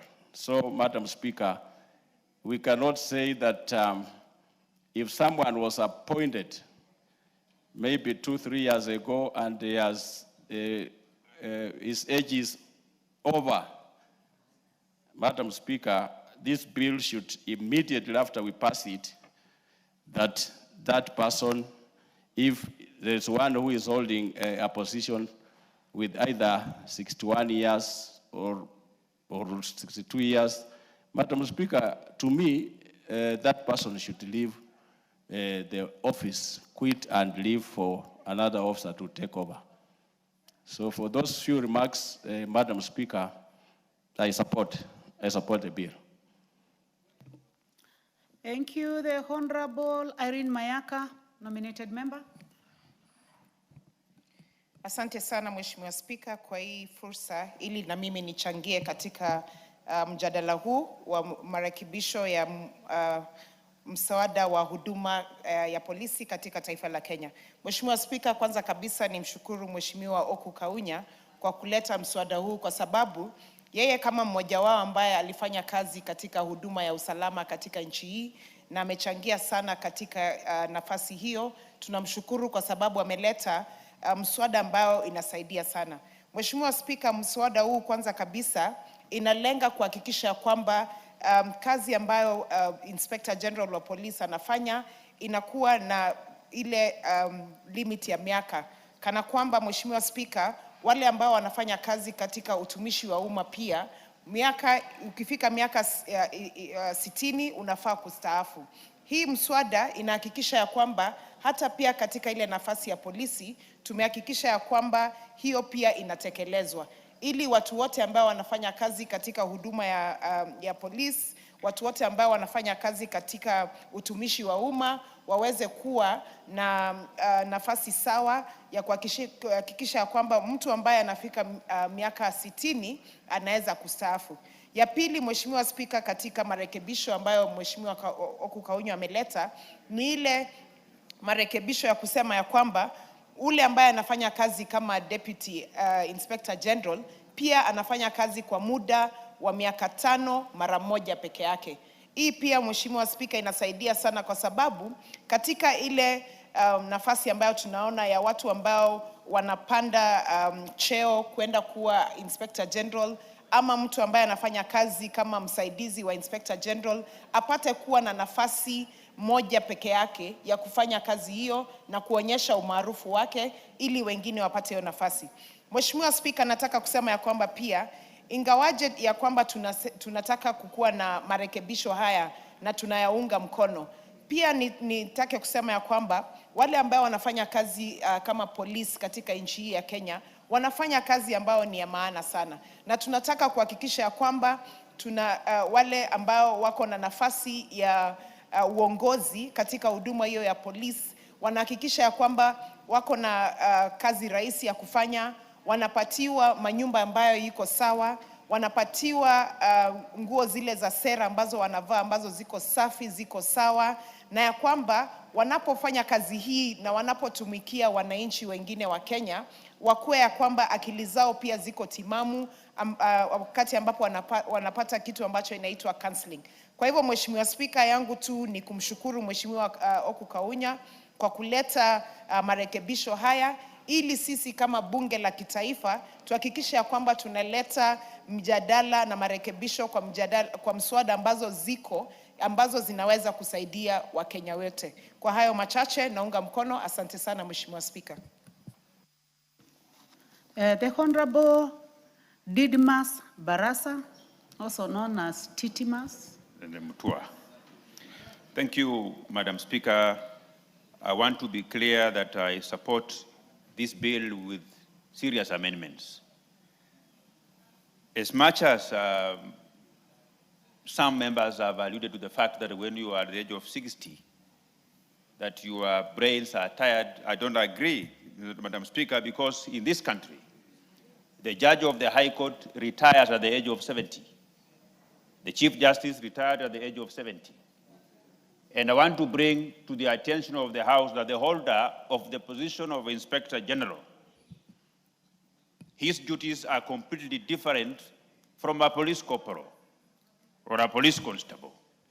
This is a crime buster. He does administrative duties, and even if he's at the age of 70 or 65, he is not required to be doing those exercises that the Honorable Karoli Omondi was talking about. Even if he has a belly bigger than our former Minister for Interior, but his duty is to issue command. He can issue command while drinking tea or smoking his cigarette if he smokes, and he is exempted from those rigorous exercises. This is an individual who must have the experience in studying the crime patterns in our country and reviewing the police standing orders in order to ensure that we live in a country that has minimum crime, Madam Speaker. So I will be moving on amendments to increase the retirement age of an Inspector General of Police and his DIGs, including the Director of CID, Madam Speaker. These are people who should be retired at the age of 60.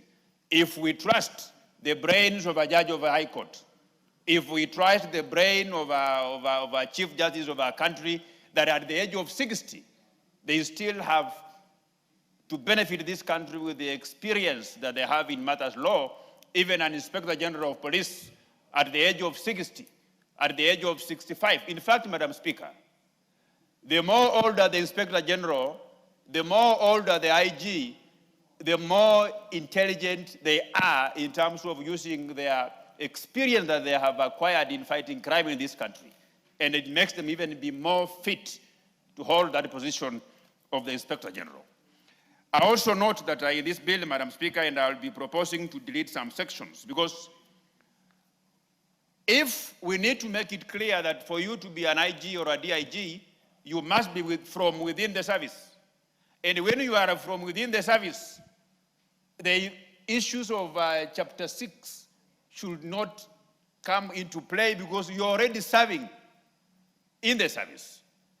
If there is anybody who has contravened Chapter 6 of the Constitution, whether you are an OCPD, whether you are account commander of police, they should be removed from the service so that by the time when the president is appointing an Inspector General or a DIG from within the service, it means those people are already fit to serve in those positions of the service, Madam Speaker. And even when you talk of Chapter 6 takes care of if you have been convicted, you did not to repeat. Chapter 6 is broader. It covers all those kind of things, Madam Speaker. Nonetheless, I want to take this opportunity to thank the sponsor of this bill, Honorable Oku Kaunya, and Oku Kaunya served in the administration in this country, and he understands what requires to be done to improve the police service. But also, Madam Speaker, even as we seek to improve this bill, we must also try to make the office of the DIG, the office of Inspector General, to be immune from political interference. We must also try to improve the conditions of the police service in a manner in which the police carry out their operations, Madam Speaker. Madam Speaker, this bill, I will be proposing more amendments to improve it further and to make it, to ensure that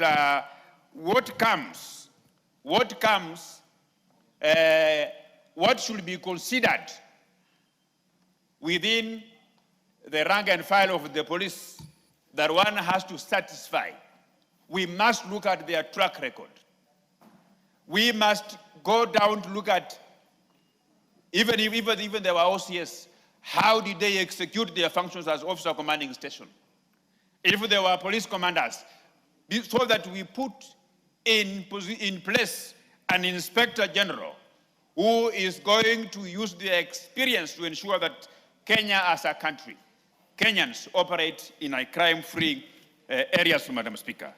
Without much ado, Honorable Speaker, I want to make it reiterate that I support this bill, only that the amendments, I will bring in amendments to improve it further so that we can exclude the Inspector General of Police and the DIGs and other senior command officers from retiring at the age of 60.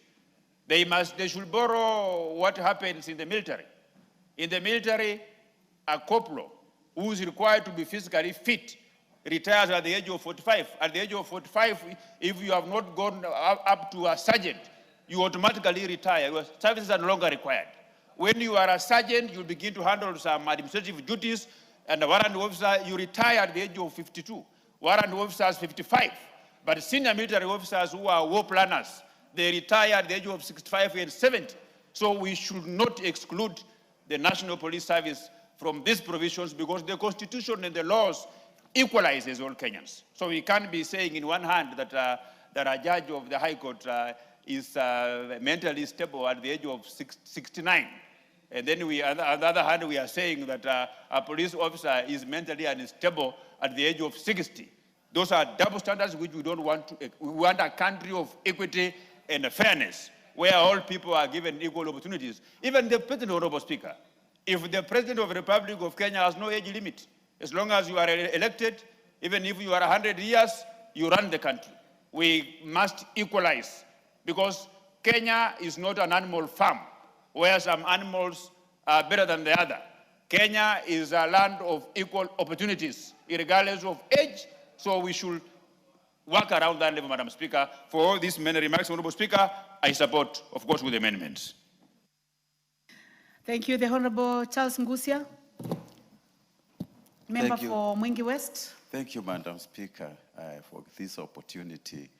And let me begin by congratulating and appreciating the good work my friend Kaunya has done since he came to Parliament. And I think we have been attending to him with this member. And I would like to request the people of his constituency to re-elect him again for the good work he has been doing in Parliament for those years he was sent by the people here. Madam Speaker, I'll begin by supporting this bill simply because of two issues. It is seeking to provide an age limit of Inspector General and his deputy. And secondly, it is going to address the issues of the capacity and ability to handle the demanding nature of this job, Madam Speaker, the AG and the deputy, what they go through on a daily basis. Madam Speaker, if you visit these offices and you see these people, they go through strenuous activities on a daily basis.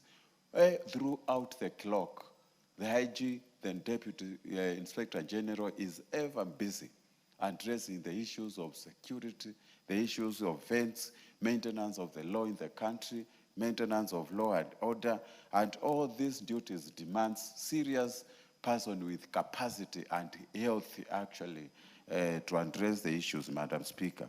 This bill is very important and it is good we support it so that we ensure when somebody attains the age of 60, he is relieved from this physical and mental kind of demanding nature of the job, and maybe we can get a young and dynamic person to continue with the legacy of this. Madam Speaker, we will not in concern because I sit in CIOC committee. There are conflicting roles of Deputy Inspector General, and also the Police Service Commission. I think we need to separate their issues because there's been conflicting issues when it comes to issues of transfer, issues of promotion, issues of training, and more importantly, recruitment and retention of these officers. We need to separate them and we make sure each and every person in these offices, which are already enshrined in our constitution, the mandates are well clearly and spelled. Madam Speaker, we need also to address the issues as the challenges facing our police. The endemic corruption, of course, it is as a result of poor pay or maybe policemen are not totally or adequately compensated. But I would like to appreciate the government for what it has done so far in improving the salaries of the policemen. We also need to ensure we address the challenges of inadequate housing.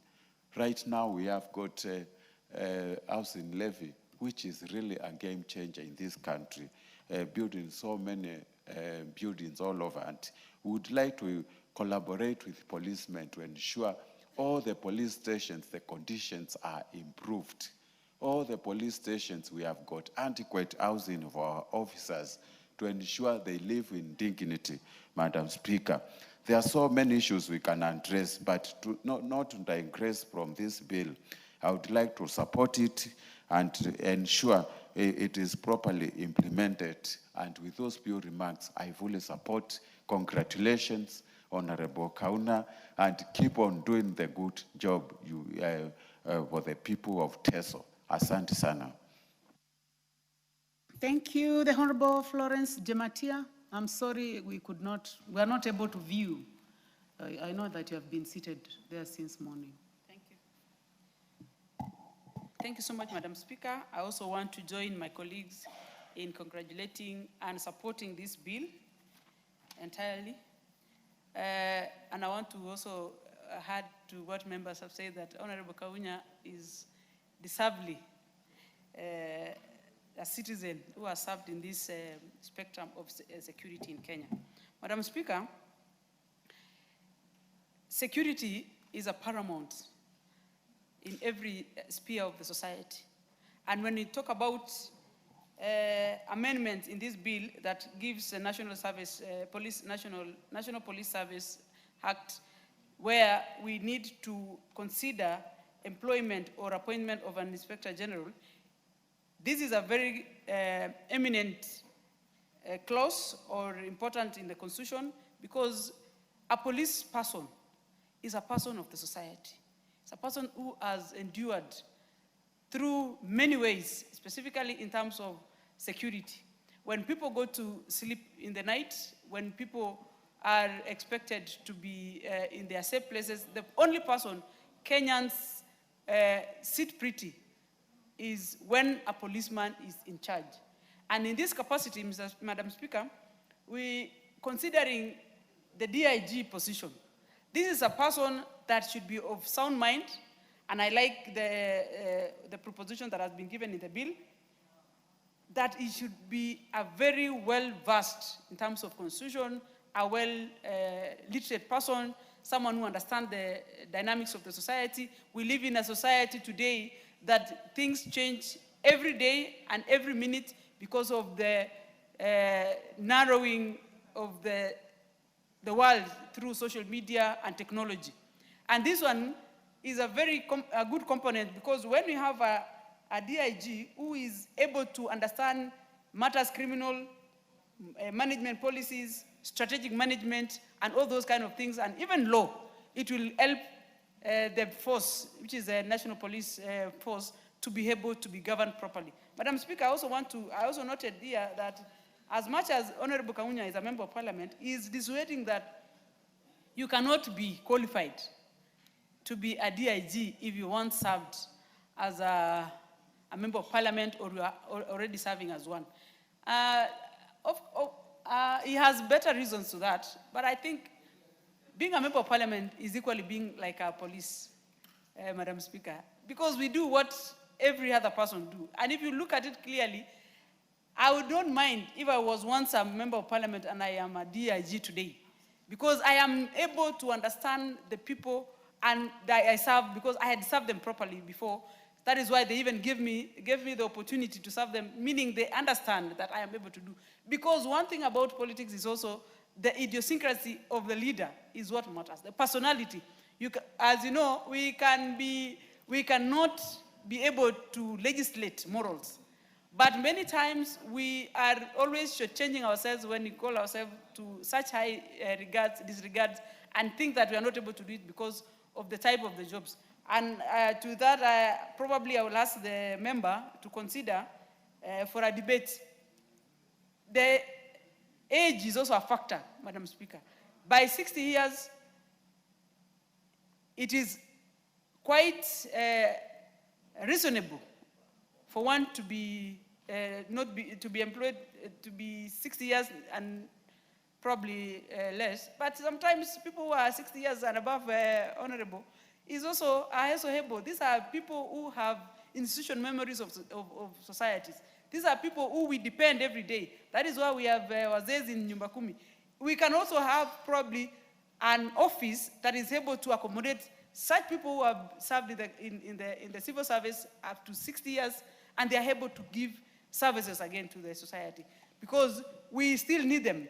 Their basic understanding is better than someone who just walked in and served in that place. Otherwise, Madam Speaker, I want to support in totality, and I want to agree on the amendment. Thank you, Madam Speaker. Thank you. The Honorable Joshua Kimilu, member for Kaiti. Thank you, Madam Speaker, for the opportunity. Madam Speaker, I want first to congratulate the honorable member for coming up with such a bill. Madam Speaker, it's a very good and important bill, but Madam Speaker, because I came up with a bill in this house and it went through, and I have an experience when it comes to bills. Mr. Speaker, I want, later I'll talk to the honorable member so that we can come up with, on this amendment also, I input an amendment because there's something I want to correct, otherwise it's a good bill, and with a small amendment during the committee stage, Madam Speaker, I know we'll make this bill to be one of the best. And I want to say, when it comes to appointment of IG, Madam Speaker, it's important for us to be very sensitive of these people because, for one, I know what the police is going through in this country, Madam Speaker. The environment they work on, Madam Speaker, sometimes is pathetic. Sometimes they go through hell for their duties, Madam Speaker. You get when we are sleeping, others are still awake, protecting the Kenyans, Madam Speaker. So when we are handling the matters of police, we must be very sensitive and careful because these are our sons, our daughters, and we also need to treat them well, Madam Speaker. Madam Speaker, I remember in my constituency, in Kaiti constituency, I have 4 police stations, Madam Speaker. And when I go around checking on what they are doing, visiting them to know their grievances, Madam Speaker, they are facing serious challenges, Madam Speaker. You get that even their vehicles, which they are using, their old vehicles, which are breaking down now and then, Madam Speaker, the environment of where the offices, Madam Speaker, even sometimes, Madam Speaker, I had to intervene with the NGCDF funds to make their offices to look better, Madam Speaker. So, Madam Speaker, for AG to be appointed, Madam Speaker, he must have gone all through these processes, Madam Speaker. And I know, Madam Speaker, in Chapter 6 of the Constitution, Madam Speaker, covers the integrity and the good appointment of this AG, Madam Speaker. So I think I have no problem with some of the amendment here, Madam Speaker, on this bill. And Madam Speaker, we also need to consider and know that when someone reaches an age of 60, that does not mean that person is dying or what. Madam Speaker, what is important is that to know that the government of Kenya should be ready to pay for the pension of these people, Madam Speaker. Because we also need to consider the young generation who are coming up, Madam Speaker. In this, in police service, Madam Speaker, we have also young people who want also to become IGs, Madam Speaker, or who want to become the deputy AGs, Madam Speaker. So we also need to be very careful of the age and see how we can make this age to be very favorable to all Kenyans, Madam Speaker, to all those people in the service, Madam Speaker. We know it is not an easy duty what our police are doing, Madam Speaker. Sometimes I was watching a clip on the TV 2 weeks ago, and I was trying to see what the police training go through, Madam Speaker. And also when they are on a line of duty. I was watching when the Kapendo issue, Madam Speaker, and it was, I saw some photos. I felt like crying, Madam Speaker, to see what our police are going through. securing the people of this country. And that's why I want to tell our police in this country, we are here to fight for them. We are here to make sure that they good environment. We are also here because as members of parliament, we also need to see how our police can be getting a good pay, Madam Speaker. Because what they are getting is a peanut. And as leaders of this country, we also need to be sensitive to our police. And that's why I'm telling our police in this country to be careful when they are chasing some of us in the rallies. Because we are here fighting for them, and everyone are outside trying to raise the voice for them, to fight for them so that they can get good pay. They are throwing tear gas on us. That's why I'm saying, as a member of Linda Mwananchi, I want to warn the police of this country. Let's not go to that direction, because we are fighting for them. And when we are fighting for them, they come and try to throw a tear gas on us. That is nonsense. And I want to ask our police to be sensitive, to be careful, and to support our meetings, because we are here to fight for them. Because for them, they cannot, once you raise a voice, tomorrow you'll be sacked. You know the kind of government we have, current government we have, Madam Speaker. So I want to tell them we are here to fight for them. But I want to request the police also to discipline themselves and conduct themselves on our rallies, Madam Speaker. Because what we are doing, Madam Speaker, what is out of order, Honorable Ngusi Anguna? Point of order. Point of order, Madam Speaker. Before I give a point of order, I heard about nonsense. Nonsense is completely unparliamentary language. Yeah. So we must respect rules of this House. But I have a point of order from the Honorable Member for Mwingi West. He's already on his feet. Yes. What is out of order? Madam Speaker, I rose on point of order. Is it in order for the member to use unparliamentary languages? Actually, I've heard several words like nonsense. Kindly force him to withdraw. Secondly, how can you say police are, they never conduct themselves in order, and they are the ones who maintain the law and order? Madam Speaker, I want the member to expound more on what he is saying. He is totally misleading this House. Kindly act. Member for Kaiti, we prosecute one at a time. Madam Speaker, thank you. Madam Speaker, Honorable Nguna is a friend of mine. And you know, he joined the government the other day. So already his stomach is full and his mouth, you can see even nowadays he has increased weight because of joining government. So, Madam Speaker, allow me not to respond to Honorable Nguna. I think you are completely out of order, Member for Kaiti. Madam Speaker. Member for Mwingi West. Madam Speaker, you know very well, Parliament, judiciary, and also executive is part of government. Is the member in order claiming that I joined government when he is also in government? I have been in government. Parliament is part of governance. Executive and judiciary. I think the member needs to read and understand the Constitution very well before uttering some of these words. He is totally misleading this House, Madam Speaker.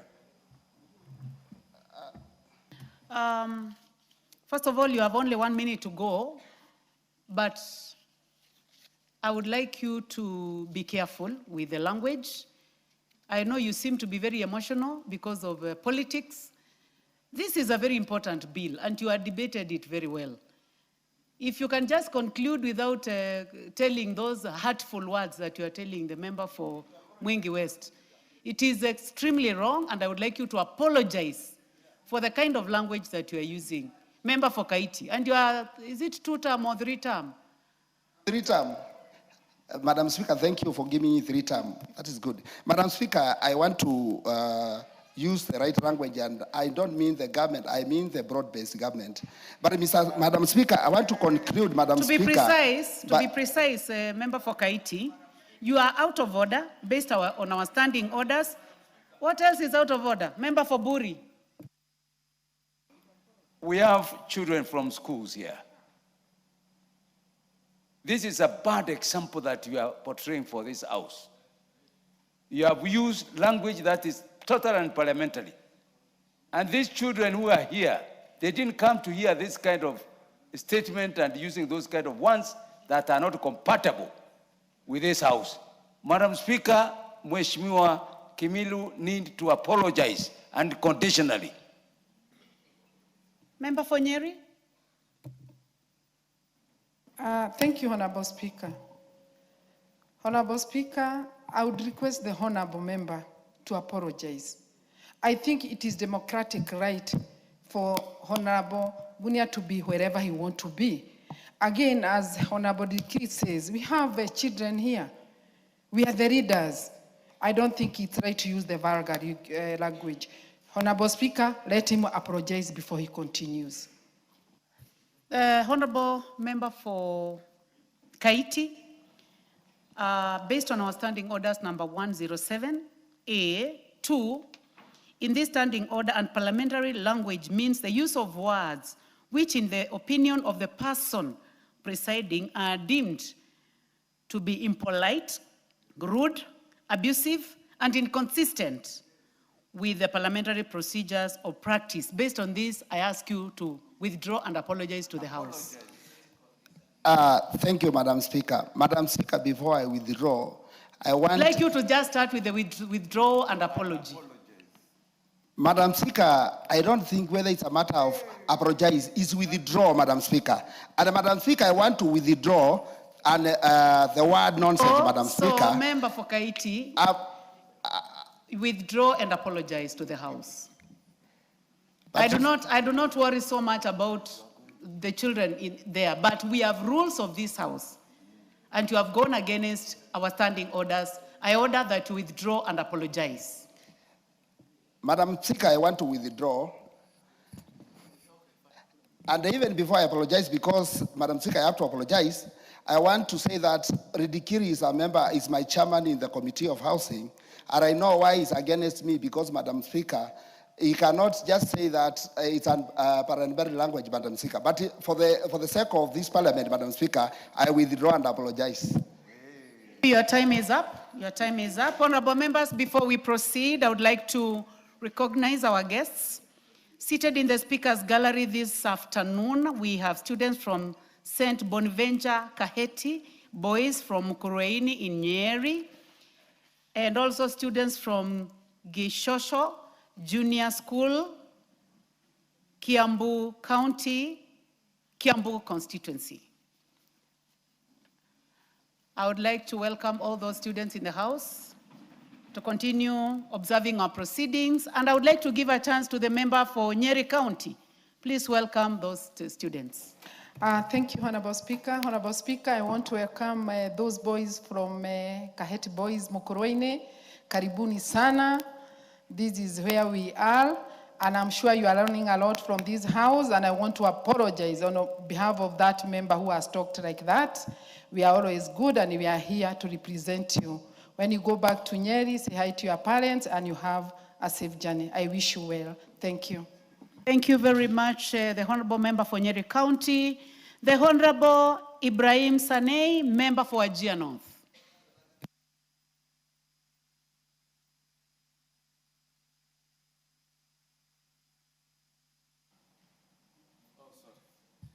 Thank you, Madam Speaker. This act to amend the National Police Service Act, I have some issues with it, and I don't have to belabor on the obvious, the qualification of an IG, DIG, and what is required, not of them in the context of their removal or not qualifying, are straightforward, and I don't have to talk much about them. Of importance to me, Madam Speaker, the police do a very important role in this country, to the extent that should we have 5 minutes without policing, we will lose our nationhood. That's to the extent to which they are very important. They are a very important sector of our security, Madam Speaker. Their work is majorly to enforce the law, and that requires non-interference, non-politicization of such a vital, important sector of the government. And in doing so, we don't have to legislate for the person holding the office in mind, but for the office itself, for purposes of perpetuity. We are making laws for generations to come, not for the current IG, for IGs into the future, a multitude of them. With that kind of mindset, we must be objective and clear.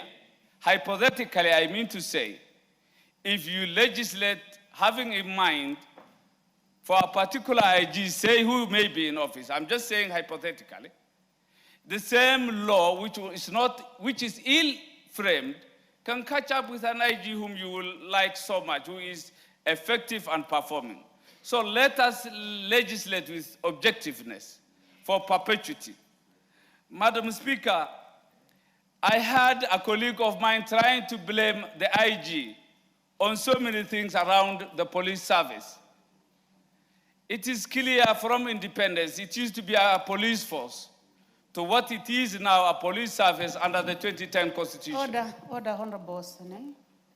Honorable Sene will have a balance of 8 minutes when debate on this bill resumes. So you have an opportunity to be in the House so that you can take your 8 minutes. Honorable members, and the time being 1 minute past 1 p.m., this House stands adjourned until today, Wednesday, 1st April 2026 at 2:30 p.m.